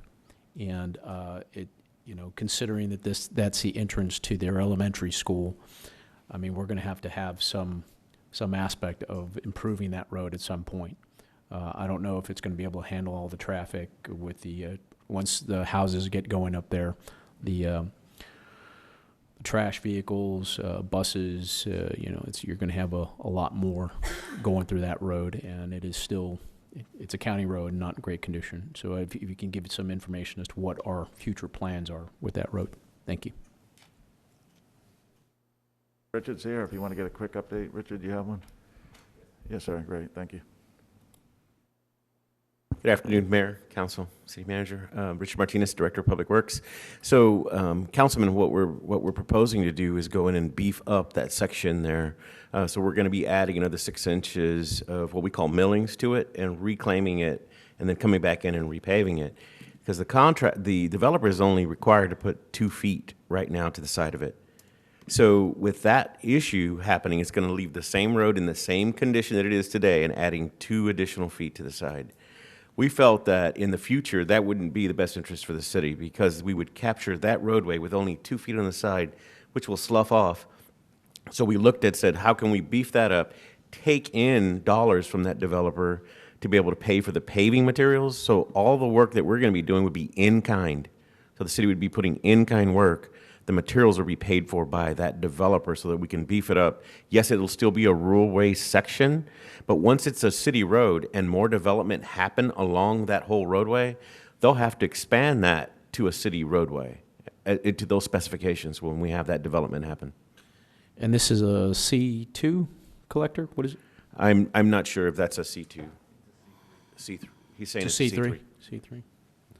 Okay. Like I said, I think at some point we'll have to add that to the CIP and bond package, because there's just I can't see that being a road that it's going to be able to maintain that weight and of the traffic once the traffic starts kicking up. So even the section that the county built is already showing wear, and we're looking at trying to how we can beef that up as well. Okay. So thank you. Thank you, Richard. Mayor, can I add something before Mr. Martinez Absolutely. walks away?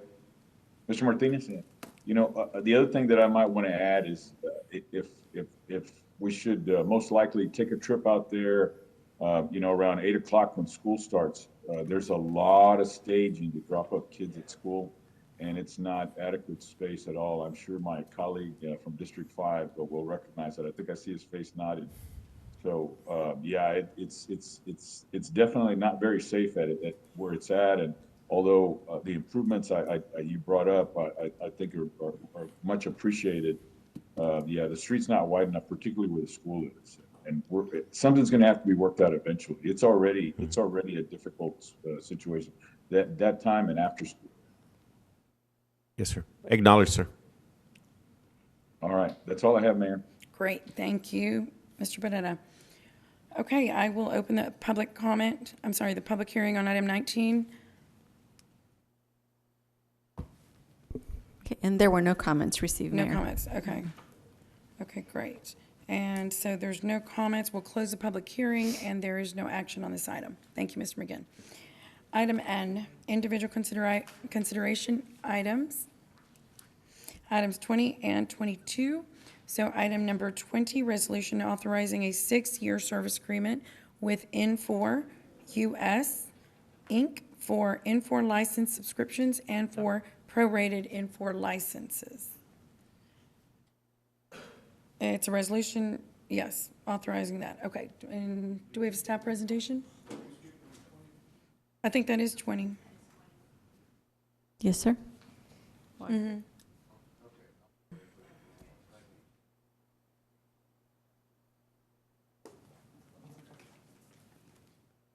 Sure. Is there a staff presentation? If you want one, do you want a staff presentation? Oh, I'm sorry, I thought I saw it. Well, it's an individual consideration item. Right. I think do we need a staff, does anyone have any questions or prefer, no, I think we're okay. Okay. Thank you. I'd make a motion, we approve. Okay, any discussion? All in favor say aye. Aye. Any opposed, say no. The motion passes. Item number 21 is a motion awarding a construction contract to JE Construction Services, Corpus Christi, Texas, for the residential street rebuild program. Rebid base bid A for 15 streets located in council districts 1, 3, and 4. Mr. Edmonds. Good afternoon, Jeff Edmonds, Director of Engineering Services. The reason we put this under individual consideration items is because there's kind of a long story associated with this one, and this is really our third bite at the apple to try and get a full slate of contractors. This program was originally conceived to have 5 construction contracts, and we first bid opening was in April 2020, and 2 of the parts we didn't receive bids on, and we wound up constructing a part and awarding that to JE. Some of you that were here remember that we had awarded the airline road contract, and then we decided to postpone that construction until early this year, and we didn't want to harm the contract with that decision, and we came up with the idea, since they had bid on this program and their bid was just a tiny fraction, 0.02% above Haas Anderson's bid. We used their bid pricing and awarded them a contract on that. The second bite at the apple, if you will, we had 2 parts that were advertised, and JE submitted a low bid on both of those. That was bids were opened in August of 2020. The situation at that time was that JE had picked up another contract. This was a Sunnybrook sidewalk project, and that RSRP that we had awarded to them, and they were at that point not executing very well on those projects, and they had airline getting ready to start up, and staff had real concern about their capacity and ability to execute that work. We declared them non-responsive on one of those parts and awarded that part to the second low bidder. The gap was too much on the second part, and staff felt like we needed to re-advertise. Now, that's the part that's up for award right now. And once again, JE Construction submitted a low bid. Now, these 6 months in between have made a big difference in how we were assessing their performance. They've completed that Sunnybrook project. They are executing sufficiently well on the RSRP and the airline project. So I would say that at this point, staff feels like there's no reason to declare them a non-responsive bidder, and we're recommending that we award this contract to JE Construction. Okay. Okay, do we have any questions, council members? I will entertain a motion then to approve item number 21. Second. Is there any discussion? Okay, all in favor say aye. Aye. Aye. Any opposed say no. The motion carries. Item number 22, resolution authorizing park improvement agreement for Rancho Vista subdivision to develop and gift 1.268 acres of parkland to the city and authorize an agreement to allow for the Owners Association to maintain the new parks. Good afternoon, Mayor and Council. Sarah Munoz, Interim Director of Parks and Recreation. Next slide, please. This resolution accomplishes three main items. It formalizes an agreement with the developers of Rancho Vista to dedicate land and build parks in lieu of community enrichment and park development fees. It also allows the HOA to maintain the parks, and it provides for reimbursement to the developer for parks that have been constructed. So the next couple of slides, we're going to go through what the park looks like now, just in case anyone hasn't had a chance to visit. Next slide, please. So as you can see here, this area has a playground, seating area, and a bike rack. Next slide, please.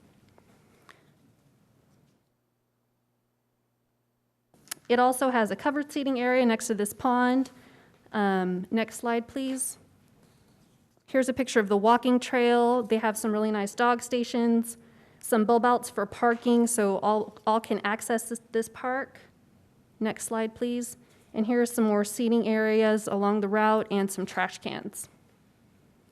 In summary, staff recommends approval of this agreement. I stand by for any questions. I'd also like to point out the developers here with us today. Yes. Oh, there he is. on this side. Great. If you have any specific questions about the development. Hello. Mr. Hernandez, do you have a question, or is that, no, you do. Okay, Councilman Hernandez. Okay, this was part of our tour on Friday, along with yourself and Mr. Young. And I also had a conversation with Mr. Brazelton about this via text. So I want to just kind of, as well as Al Raymond on this, this is kind of one of those things I just want to make sure is clear. The trail, the park that we're talking about is fine, where they have the playground equipment, no issues there.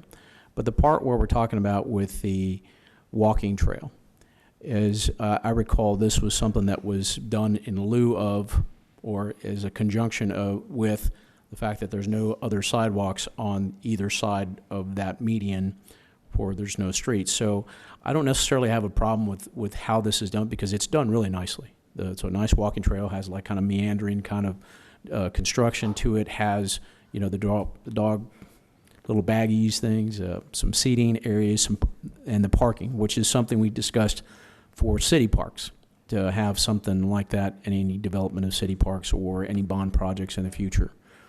The question is that I want to make sure that we understand that if we're going to give up the two sidewalks on either side and have something like this in the future, that we have some sort of policy in place so we don't kind of have that appearance of double dipping, so to speak, right? You get the credit for putting everything in the middle, but then you get another credit for the community enrichment funds. So if we can have something along those lines, so understand that in the future, if we're going to do something like that, that it's something like what Mr. Brazelton has done with how he's designed that, or have some sort of policy so we're not doesn't have the appearance of double dipping. Al, would you like to add? Okay. I see a thumbs up from Development Services for that, sir. Okay. Thank you very much. Okay, great. Okay, do we have any discussion? All in favor say aye. Aye. Aye. Any opposed say no. The motion passes. Thank you, Mayor. Thank you, Thank Council. you.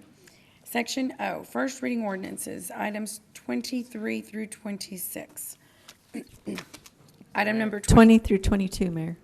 I'm sorry? It's items 20 through 22.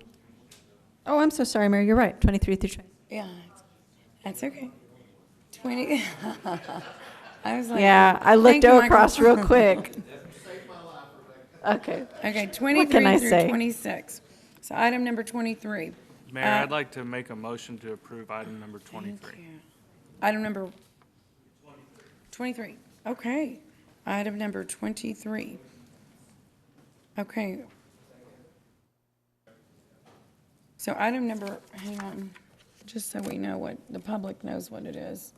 So item number 23 is a ordinance accepting $22,816.97 from the state of Texas Law Enforcement Officer Standards and Education account and appropriating those monies in the Police Grants Fund for training of sworn and civilian personnel. So we have a motion, and we have a second? Correct, great. Any discussion? All in favor say aye. Aye. Aye. Any opposed? The motion carries. Item number 24, ordinance rejecting the apparent low bid of WLE LLC due to refusal to perform on a previous mowing contract providing similar services and authorizing a 3-year service agreement with Juan Antonio Galnades, DBA Tony's Lawn Service of Rockport, Texas, for mowing and grounds maintenance of Stormwater Mowing Group 5B. Do we have a staff presentation or? Motion to approve. Okay, motion to approve. Do we have a second? Okay, any discussion? Okay, great. All in favor, say aye. Aye. Aye. Any opposed, say no. The motion carries. Item number 25 is an ordinance amending the Code of Ordinances, Chapter 49, to promote better management of the public rights of way for bond and other infrastructure projects, to clarify responsibilities for all types of utilities within a public right-of-way. Mr. Edmonds. Thank you, Mayor. Council members, Jeff Edmonds, Director of Engineering Services. I've got a presentation I'm going to tee up, and I'm going to hand it off to one of our attorneys, Janet Kellogg, to help me with explaining our ordinance. So a little background. Utilities have a statutory right-of-way, a statutory right to occupy the right-of-way. I'm sorry. And although they have a right, their right is subordinate to the rights of the traveling public to use as a motorway. There are many third-party utilities that occupy the rights of way in addition to our typical city-owned utilities, the water, wastewater, and gas. Now, our infrastructure projects require us to coordinate with all of those utilities that are occupying the right-of-way. The problem is that the current ordinance is out of date, and it also requires some clarification to help address some problems we've experienced in project execution, and help us to get better coordination out of franchise utility operators. So this is an artist rendition of what a roadway cross-section looks like. I'm the artist, so it's not real good, but we're used to focusing on the surface improvements, and when we do a bond program, what you're thinking about is we want to have new sidewalks, curb and gutter, good smooth pavement, ride quality. But there's a lot underneath the surface of the roadway that you don't see, and that's what I'm trying to illustrate with this cross-section. You've got duct banks that carry conduit. You've got conduits and duct banks for underground power. You've got the water, the wastewater. Storm drainage is probably the largest piece of that infrastructure. You've got poles that have overhead utilities.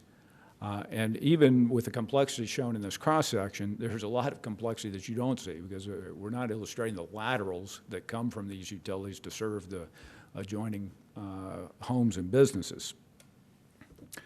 These are some photos from some recent construction projects that illustrate some of the problems that we encounter. The first photo is one of our inspectors standing next to a utility pole that is in the alignment of the roadway that has to be relocated before we can complete the roadway. The guys in the trenches are working on communication duct bank. The bottom left, that's another utility pole that, as you can see, it's in conflict with the location of the curb and gutter. So we make a significant attempt to coordinate with these private utility companies. We distribute plans and specifications to them at every step of the design development process. We host quarterly coordination meetings to review upcoming projects and hear any issues that they have. We also spend significant amounts of money to do what's called subsurface utility engineering, where we try to get accurate XYZ locations on all of their utilities in the right-of-way and attempt to deconflict it at the design phase. Now, our current ordinance also does require them to review and stay current on our capital improvement program. I'd say some of their efforts leave a little bit to be desired in that regard. So these are the problems that we have experienced in recent years. So sometimes we're sending this communication to somebody with the utility company, and they come up when we're getting ready to start construction or when we're digging into their utility, and they say, oh, well, you've been sending all that stuff to the wrong person. Well, I think it's their responsibility to maintain point of contact with us. But anyway, we've heard that a lot. We have these design review meetings where they don't show up, which is fine. It's not mandatory, but if you're not engaging in the process, I'm kind of expecting not to have problems downstream. Sometimes we turn in these locate tickets. We do it usually during the design phase, and we do it during the construction. And that's the 811 call, and that signals utilities that there's something going to happen in a certain geographical area, and they have a responsibility to go out there and mark their facilities. That doesn't always occur. Now, if you don't identify them during the design phase, it increases the likelihood that you're going to have a conflict in the design that manifests itself during construction. Utility relocation projects are not always programmed to coincide with our project schedule. We've heard utilities say, oh, that's not in our budget. We'll have to get to this next quarter or next fiscal year. Sometimes we have these situations like some of the ones I illustrated where it is absolutely on the critical path of construction, and we're having to wait on them. And sometimes, weeks or months goes by before we can get things removed from poles or duct banks moved so that we can complete our construction. Now, these project delays during construction result in significant impacts to the schedule, and particularly if it happens during construction, there's cost escalation. So these are the problems that I brought to Janet, who is the attorney that staffs engineering with all of our legal needs. And I'm going to turn it over to Janet and let you explain the changes that she's been working on to the ordinance to help address some of these problems. Great.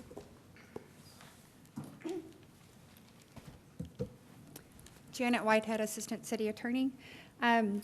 As Jeff said, the purpose of the ordinance is to address some of these issues that we're seeing during construction and design of our right-of-way projects.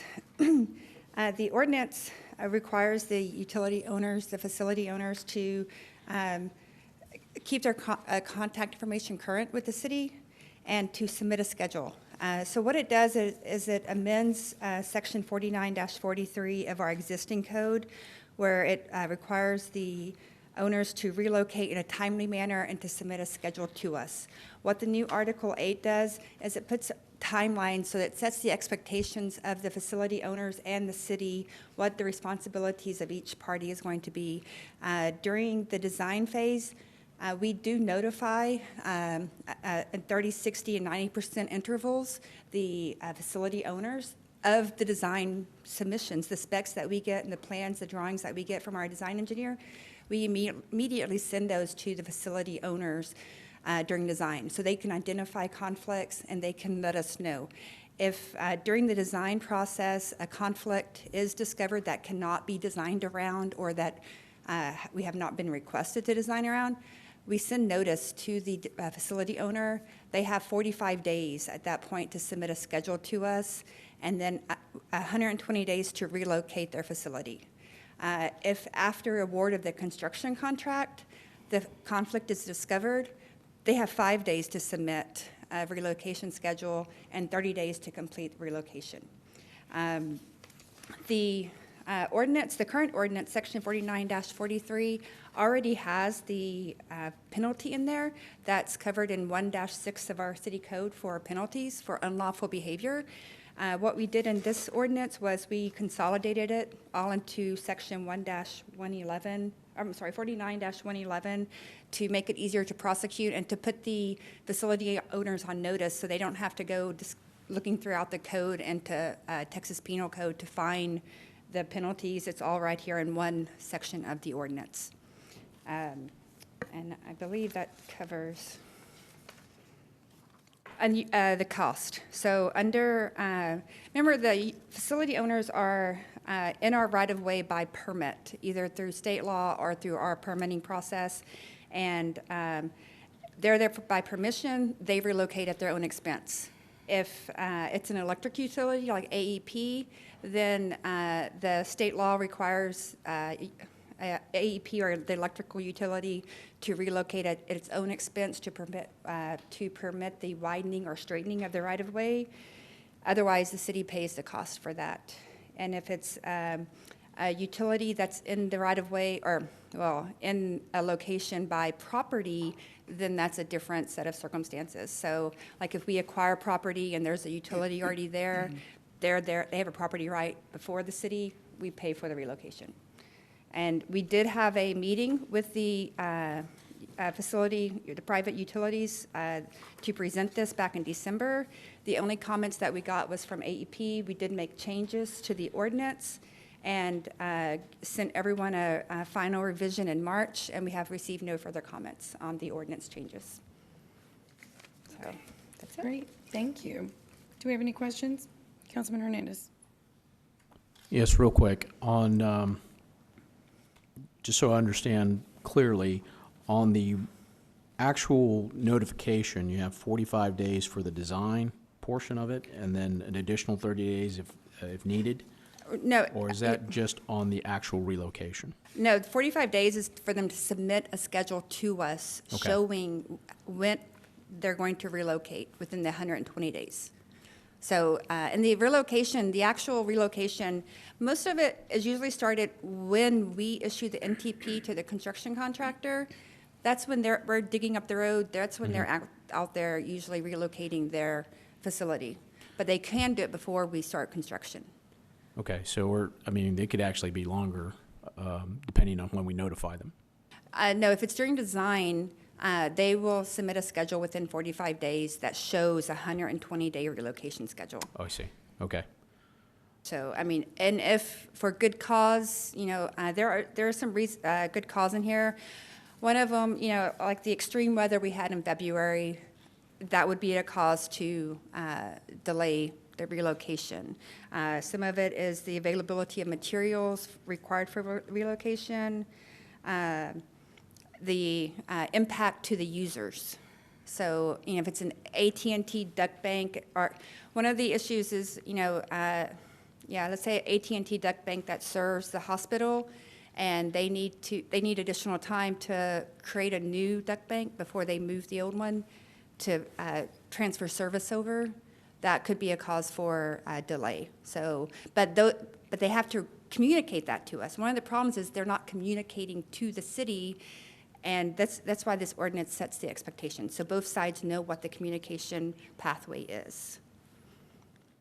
Okay, other than AEP, who else would be affected here? AT&T, Spectrum, Charter, Grande, and there's some other telecommunication companies. Okay, thank you. Thank you. Councilman Hunter? Great job on this. For some of the council members that haven't been here, other in my immediate vicinity, I think Paulette and I were, or the mayor and I were the two here when we were going through some serious issues, especially on the third party situation. I just want to commend you on this. I think this is very important. This is very strongly needed. That's all I wanted to say. Thank you, Mayor. Motion to approve. Second. Great. Any discussion? All in favor say aye. Aye. Aye. Any opposed say no. The motion carries. Item number 26, ordinance amending the Corpus Christi Code of Ordinances to continue using the 2020 winter quarter average calculated from December 2019 to February 2020 for wastewater charges from May of 2021 through April of 2022. Do we have a staff presentation, or On this one, do we need that? We may need that. We're going to basically use, Peter, yeah. I mean, if you can explain that, I think Sure, we're I all can, for yeah. that. So, right, this is because of that extreme weather event where persons had water breaks at their home or Right. commercial businesses, their water averaging is off then, for the 3 months to do the winter quarter averaging.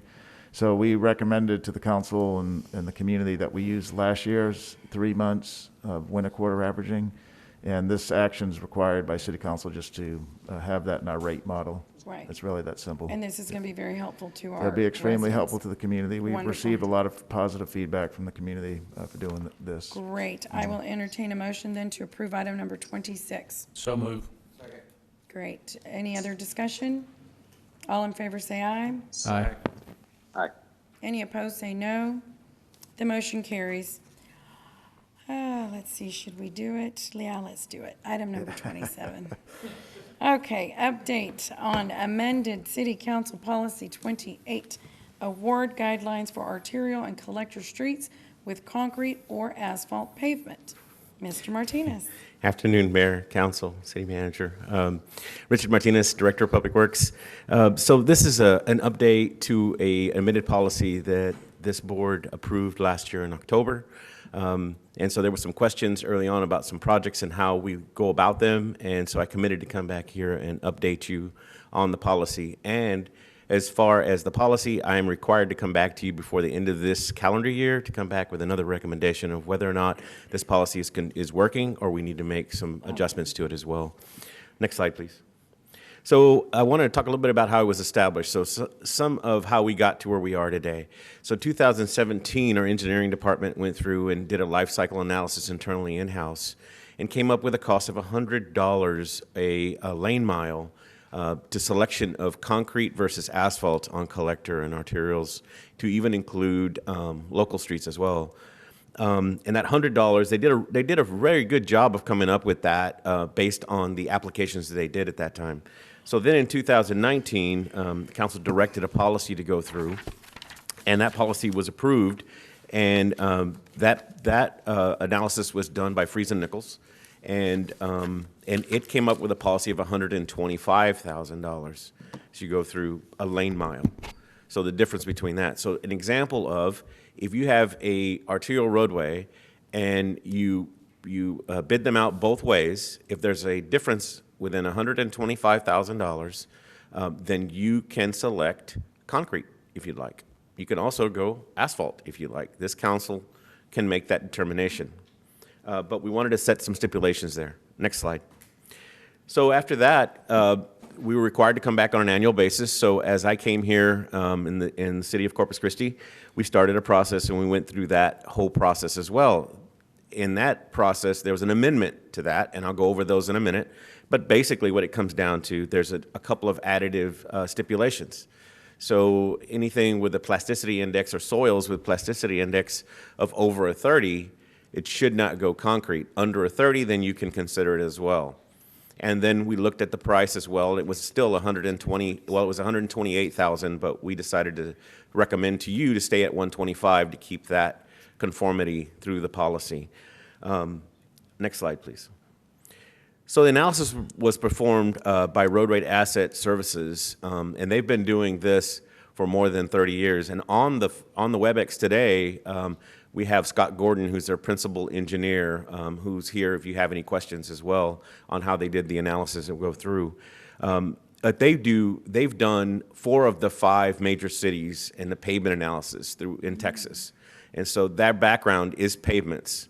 And so when I looked at that, I said, this is what we need to do and take a look at it, whole new look at it. Well, it's interesting. So Friesen Nichols was very, very close when they came back and get the 128. So when we looked at the policy with roadway analysis, when they came back through, they said they're missing one thing, and that's the plasticity of your soils in Corpus Christi.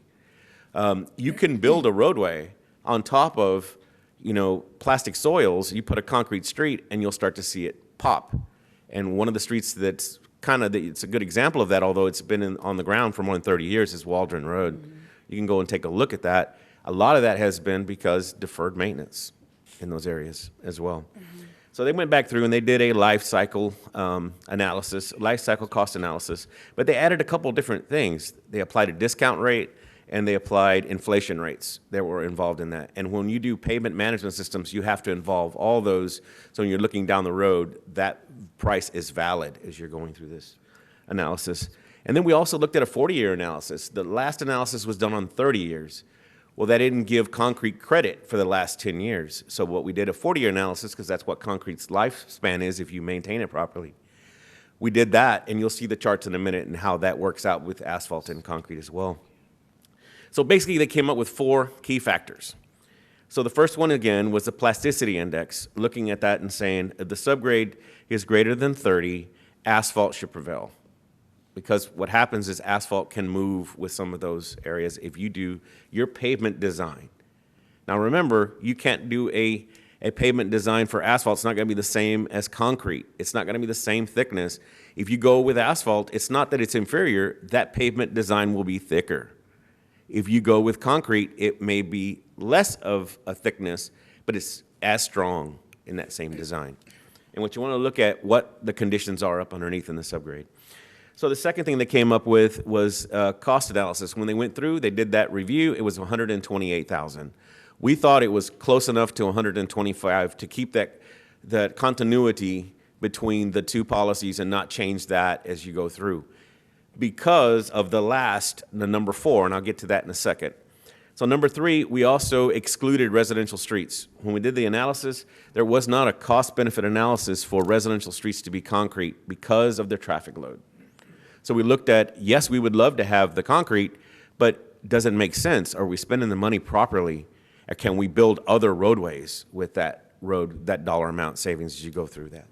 So in the last 4th one is, if the adjacent pavement section is concrete, additional consideration should be given in the uniform surface. And you'll see in a minute at the very end how that has played out in this policy as we go forward.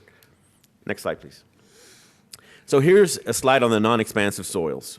So if you take a look at that, on the left on the graph, you'll see there is a pavement condition rating of 0 to 100. So on that scale to the left, 0 to 100, 0 being the worst street, 100 being a brand new street. And you'll see the blue line that comes across. That's a deterioration curve. That is a deterioration curve for any street that you build. You build in a pavement deterioration curve, and you see that the concrete street, it ends at 40 years of life cycle on the bottom right. It should last 40 years. On the top where you see the squiggly lines going up and down, that's actually the maintenance techniques that you should be doing in those areas that extend the life to get you to 40 years, or what I call short-circuiting. If you do the right applications, you can get a street that goes over 100 years, which I've had in the past, can go over 100 years and not having to recapitalize again. But when we looked at both asphalt and concrete in non-expansive soils, the difference was $128,000. That's the difference that you come up with your life cycle cost analysis. And that's the reason why we gave you the $125 to look at as a benefit analysis when you're picking concrete versus asphalt. Now, this is non-expansive soils. Now, let's move over and go to expansive soils. The next slide, please. So with that, again, soil characteristics, I'll tell a little bit about this. When you're doing repairs on non-expansive soils, it's less type of repairs.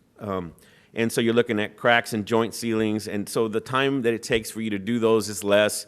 It's not that much issues with our public when we're doing these type of maintenance techniques. And then when you're looking at pavement failures, you're usually looking at mill-in overlays for asphalt streets when we're looking at these. Next slide. So expansive soils, this is an important one here.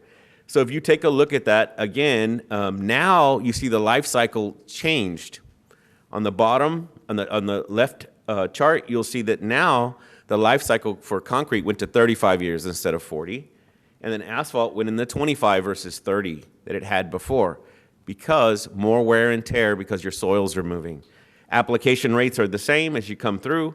You may have to do some heavier, they added, like in concrete, we added more concrete panel replacements and that type of thing because it's moving more if you actually do that in expansive soils.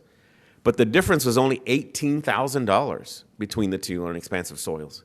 So again, taking a look at that for your life cycle benefit analysis, they're about a wash on heavy clays. They're about a wash if they're designed properly. Next slide. So there's an example of Waldron Road right there. That's in the bond. You approved that in the 2020 bond to repair, and there's panels that need to be replaced through that entire section there.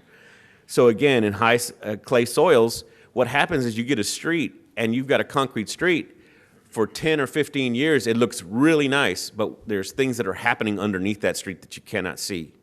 There's washout of soils up underneath it, and the next heavy truck comes through, it knocks it down just like that. So for years, you may have thought you had a great street, but it's just waiting. It's a time bomb waiting for something to go over the top and go if you don't maintain those streets properly.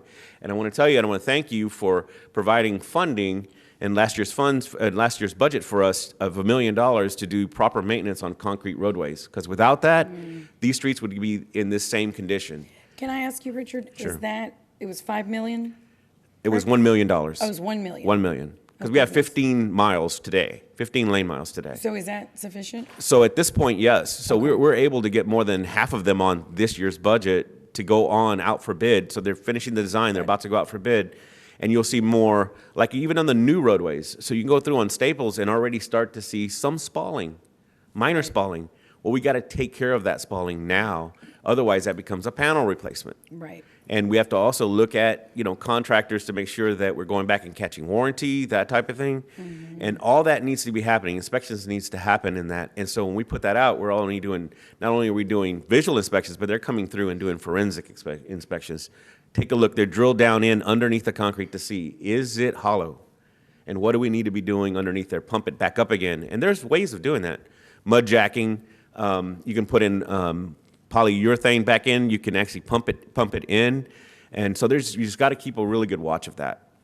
So again, that $1 million is going to go a long ways to protect the streets that we have today. Great. Plus the bonds handling Waldron, and any streets that go forward, we'll look into see how our budget works as new streets are being added on to the program for concrete. Okay. But in this case, again, it's more invasive, more intrusive. So longer time than when you pull a panel out and then putting it back in, versus a mill and overlay, which is 1 or 2 days. So you got to look at those maintenance issues as well. Concrete's great if you put it in the right spot. Next slide, please. So here's a map of the soils, and so the soils in the light peach is what you have to watch out for. And if you look at the majority of everything that's not on the island and that's not on Flower Bluff is high clay soils and PI soils, high PI soils. So we have to make sure that when we're doing the geotech on our projects, our capital projects, that's being evaluated as you go through. Because we don't want to put, again, something down in an application that is not going to last for or return on for investment of our citizens and dollars. Next slide. So key additional items. So on residential streets, why did we go against, why did we say no? So it's not financially beneficial on the recapitalization cost when you're looking at concrete versus asphalt based on traffic loads, the loads in the area. And then higher costs when you come with utility cuts. So most of the utility cuts are in residential areas. Our utilities are under our roads. So in some cities that have a predominantly 100% amount of concrete, those utilities are moved to the parkway so that you don't have that disruption in your roadway. But all our utilities are in the middle.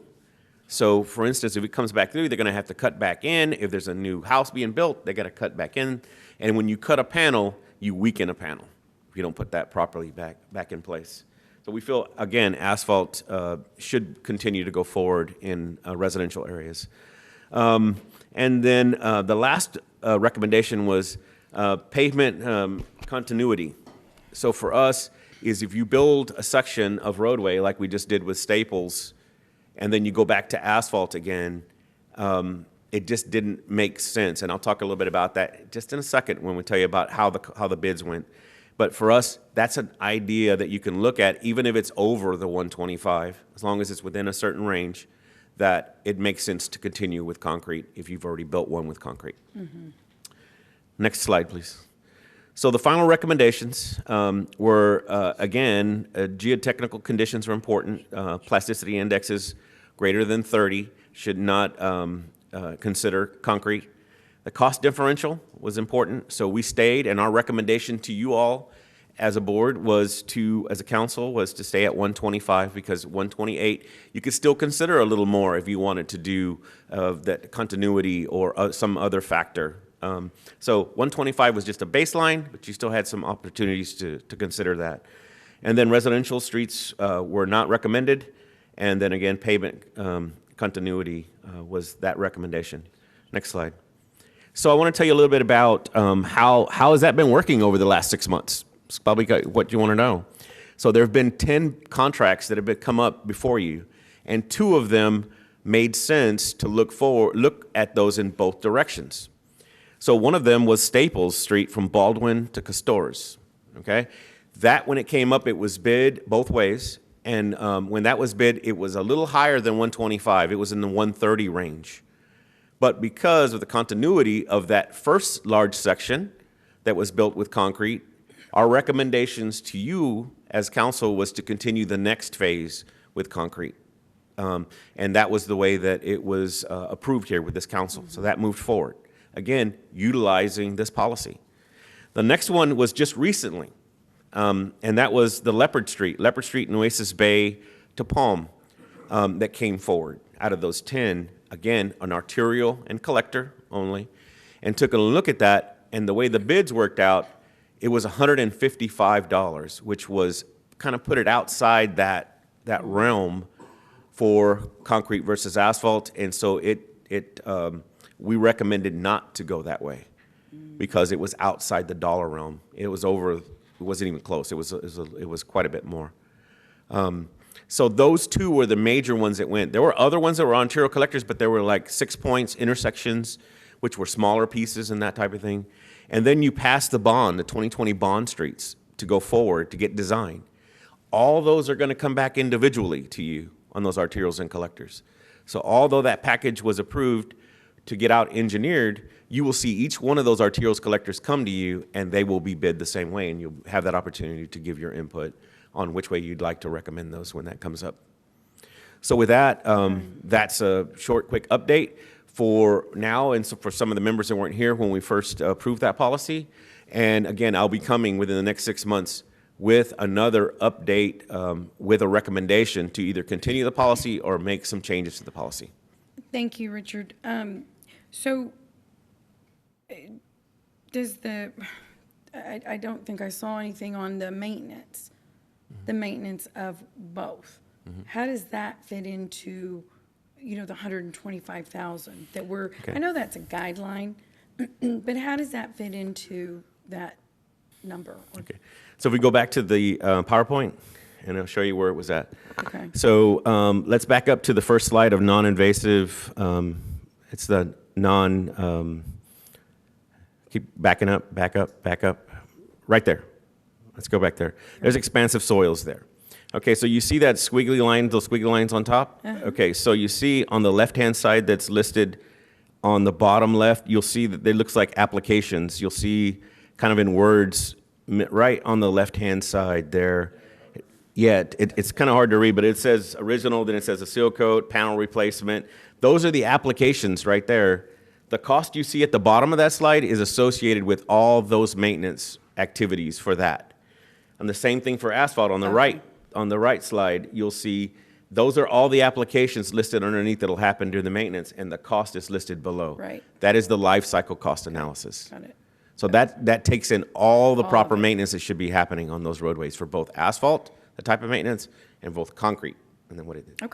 Okay, Councilman Martinez. Yeah, I guess my question is, how old did you say the Waldron Road? It's over 30 years. It's over 30 years old. So I guess my question is it's hard to consider looking at this is what happens with concrete and when you have this plasticity index, when you're looking at a poorly maintained road 30 years later, would asphalt be much better? I mean, it seems like asphalt might even be worse 30 years with improper maintenance. So I'm going to make this statement, sir, because I'm going to own it. Okay, so I'm going to make this statement. Our asphalt streets have not been maintained the way they should have been. So even if it was asphalt, it would not have been maintained. Right. You're going to own it, Richard.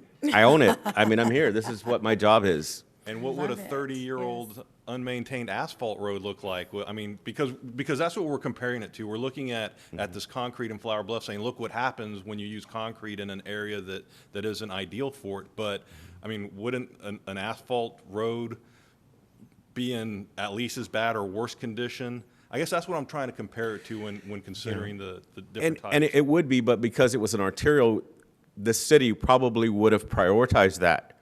The only reason why the concrete wasn't prioritized because it was so expensive. In other words, an overlay on Waldron would have been much easier than the panel replacement that was $4 million at that time. And so I believe that, again, I'm talking for somebody that is no longer here and 30 years of deferred maintenance, but it was the can was kicked down the road on Waldron, which should have been much sooner. We should have been doing panel replacements, joint sealing, those type of things. And those have been implemented today. Those types of activities have been implemented today. With those monies? Yes, with those Last monies. budget, yeah. Yes. Okay. Councilman Pusley? Yeah, to go along with Councilman Martinez, it's a 30-year-old road, and the construction methods used 30 years ago may not be near what our specifications would be today. So we don't have any idea how they did the base or how structurally well defined it was. But so that's a very good point. Richard, I want to go back and starting with slide number 5 on your non-expansive soils. I want to make sure I understand this. So your chart here indicates where it shows your decline curve. Your blue line is your decline curve in years of length of how well they will last. And so in both of these slides, both for the expansive clays and the non-expansive soils, you have asphalt lasting longer than concrete. Am I understanding that correctly? No. If you look at the non-expansive, you see that on the bottom. So the bottom is years. So on the side is pavement condition. So if you see that blue line ending on the bottom right, it's almost 40 years for concrete. And then for asphalt, you'll see it's almost 30 years as it gets down to the bottom. Can you see that on the slide, sir? Well, if I had my slides are absolutely reversed on the presentation I have. Okay. The ones that I have up on top, it may have been now loaded. yours make sense. I kept looking at mine because, and I'm not kidding you. Mine show exactly the opposite of what you have on your presentation. I don't know how that happened because I've hit the refresh button at least 10 times on this presentation. Okay, well that makes sense. What you have here is correct. I would fully expect that the decline curve on concrete would be a lot longer than You're correct. asphalt. You're correct. And so I'll check and see how that got loaded. But that's what you see up there is the presentation, sir. Okay. Can we go to the expansive one now? I want to make sure that. Yeah, so expansive, remember what I said, it actually lowered a bit because when you do expansive soils, you have a different deterioration curve. So the concrete is now 35 versus 40 years. Yeah. And then the asphalt is 25 versus 30 years. Yeah. So I kept looking at, I know you and I met about this, but, You're right. and I kept looking at these, and I kept thinking, this can't be right. I don't understand how Yeah, you you're could- correct. My apologies if you guys received something. It's not my presentation here Is today. mine the only one showing that way, or? No, you're correct. I think they It's flipped the back- graphs. Okay. New one, okay. Okay, that's all I had. I just wanted to make sure I was on the right page. Thank you. Thank you. Councilman Hunter. Thank you, Mayor. Mr. Martinez, if you could pull up that slide that we were just looking at on non-expansive or expansive, either one, doesn't matter. The price differential of the 128,000 or the 18,000, does that take into consideration the extra 10 years of life that it would take to build an asphalt street? Asphalt does get. Second Street, No, it does not. or reconstructed? No, it does not, because this says that it can make it to the 40 years if you do proper maintenance. Okay, so if, probably won't have an answer, but just a quick question. What would the price differential be for a 40-year concrete street versus, what was it, 30-year asphalt street plus reconstruction of the street and 10 years of maintenance? Oh, it would be quite a bit. I'd have to give So you wouldn't that some be dollars. what we should be measuring in our difference? That's what I'm. That's a way we could look at it, yes. But if you want to take apples and apples, this is what, if you can make it and do the maintenance. If I came through and said, I'm going to let it deteriorate in 35 years and then rebuild it again and recapitalize it again, we've already said that asphalt would not, that you're answering the question saying asphalt wouldn't not be considered in there because you'd have to recapitalize the road, which would almost double that cost. So, but according to your numbers here, you're let's just say we're doing $1 million street versus $128,000 concrete street, right? So, for 1 lane mile, just theoretically. If we were to build another asphalt street, because you'd have to reconstruct it after its 30-year life, we would be, I guess what I'm looking for is that differential. I would be, as a taxpayer, strongly considering how much more it would cost us to have 1.5 streets versus 1 concrete street.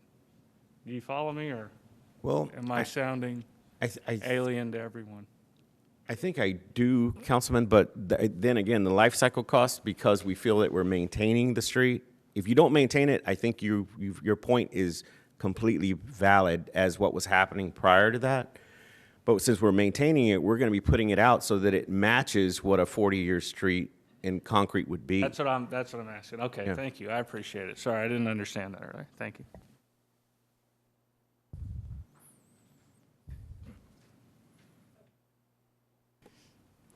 Mr. Lerma. Thank you, Councilman Mayor. Lerma, I'm sorry. Richard, you and I have talked about the street maintenance when we toured District 1. Yes, sir. And we talked about base on asphalt, okay? And you and I discussed that if we increase the base, that would give you a longevity of the asphalt. At any point, are we going to be doing that? Do we need to change our policy? Right now, we have a minimum standard of a base when a street goes in. And you and I discussed that there's different standards of base, you know, minimal standards, you got the medium or the high end. And I know that's a cost increase. Right. You know, but to the city and the citizens, is it worth going up to that next level and increasing the base? And if we do that, is that going to give our asphalt streets an extra 10, 15 years? You know, it makes sense to spend the money now, and our streets last a lot longer, especially if you're going to maintain them the proper way. You know, but at this point, we have a policy that just says minimum standards. Right. You know, what is it that you need from us to be able to increase those 10 to 15 years on our street maintenance. So you bring up a very good point, Councilman. So the standards have been increased from years past. There was a time here that streets were allowed to be built with, let's just say, pit run or caliche, and which doesn't have the structural strength that you have with base material, with a crushed limestone or that type of thing. And as soon as that gets wet, of course, it deteriorates. We've found streets that we've built in years past that we've dug up for maintenance, and it has 2 inches of base in them. That's not even close to being enough. So pavement designs are important. And so those pavement designs have been beefed up to this point, but they still need to go further. And that's one thing that I've been working with our engineering group that we are looking at now, to look at our pavement designs to see where we need to go with them in the future. And you're exactly correct.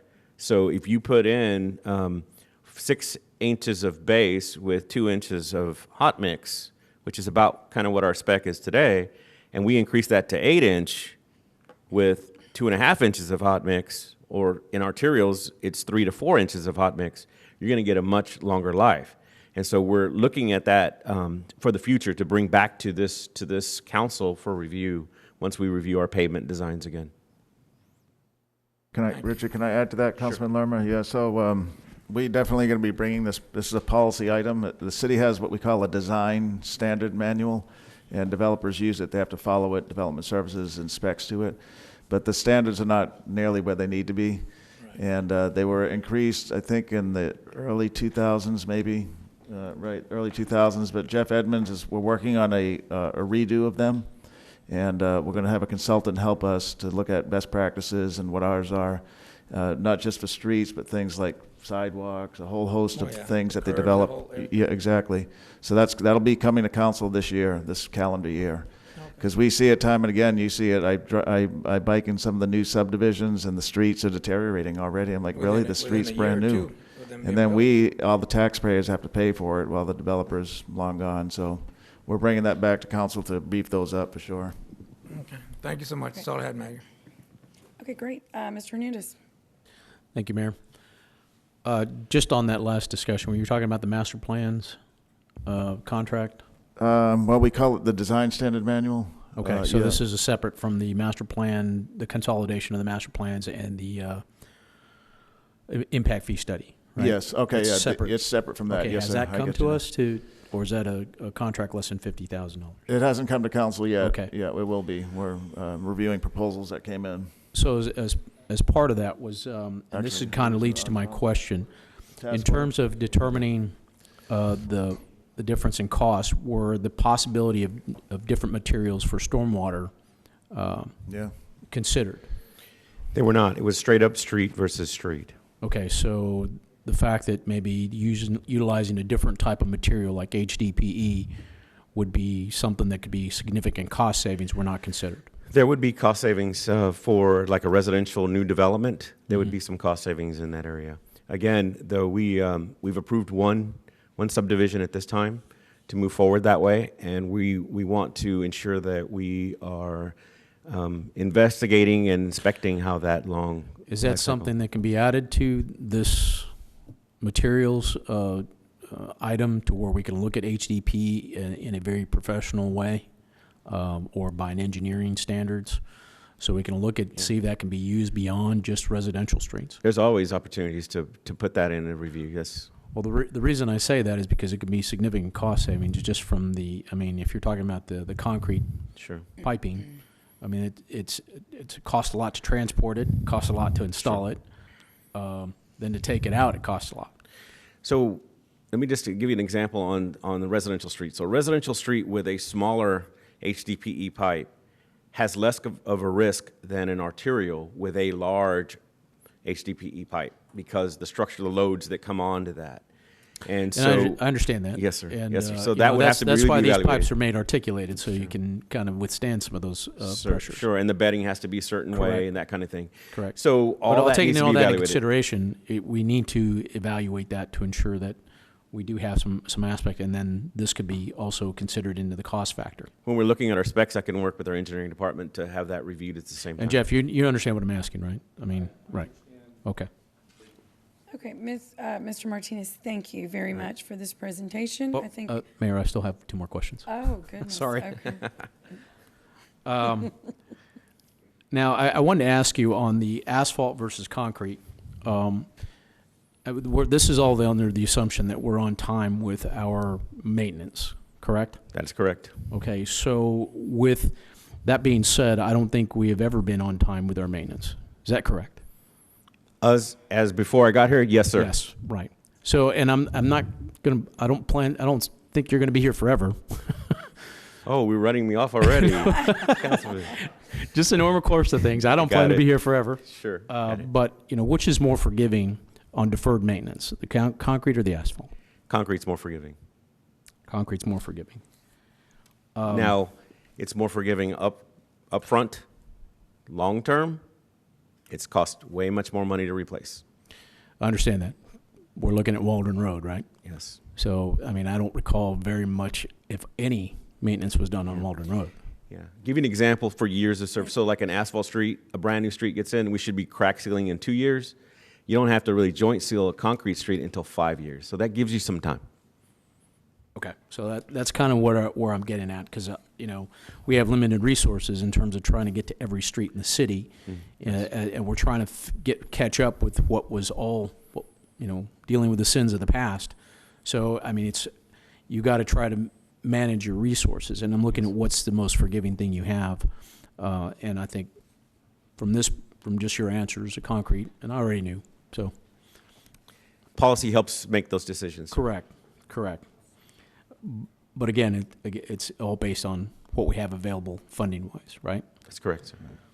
And Councilman, in this budget, this fiscal year budget, Richard recommended and the council approved for the first time a maintenance plan for concrete. So we have how many million for the maintenance? It's 1 million for the maintenance. 1 million. Of concrete. So this will be the first time in the city's history that we have a maintenance program for concrete streets. So we recognize that. Understood. Thank you. And did we take into consideration the intrusive nature of some of the maintenance that's done on asphalt and concrete through its lifespan to the commercial aspects around it, especially when you're talking about arterials? Right. Is that factored into this decision? So that was one of them that our consultant looked at. When we looked at that timeline, what that cost would be for each application, there was timeline that was in there as well. It takes more. So if you saw a slide, I went through it pretty quick, but like to replace a panel was 7 days. There's cost in that panel replacement for those 7 days. What we didn't take into effect is what that affects to our citizens or businesses you're talking about. Maybe a loss of business. That was not taken into effect.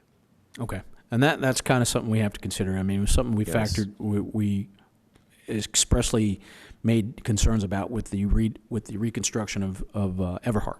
Right between Holly and SPID. Making sure that we don't close businesses down in the process of trying to fix our streets. So. Street construction is really difficult, sir. I understand. But I will tell you that once it's done, like what you see in Everhart, I think our citizens are going to enjoy that roadway for many decades, sir. Oh yeah, and I'm enjoying it already. It's bittersweet, and I know you guys really do a good job. It's difficult. You can't. You've got to have the cones. And it's going to be a little difficult, but in the end, like you said, everyone's beyond happy. I've got to acknowledge Jeff Edmonds and his team for those projects like that, because they're not easy to undertake. And so his team does an awesome job. I know. Thank you, Jeff. To that, and thank you to the team. Last thing, Mayor, to that, if we could still consider overnight work as well. I know they do it in larger cities. Mm-hmm. We haven't done that here for any of the contracts I know of that we're doing now, but it might be something, if it's possible to, without disruption to residents, that maybe can work at night and give that opportunity to our contractors. We can consider that. In other cities I worked for, when I did downtown areas, we did them at night. Mm-hmm. That was even maintenance. I thought there was a cost increase in that, but anyway, we can go into that, because there's always a cost increase for convenience. But either way, thank you very much for your presentation. A very good presentation. I believe that we have no executive sessions today.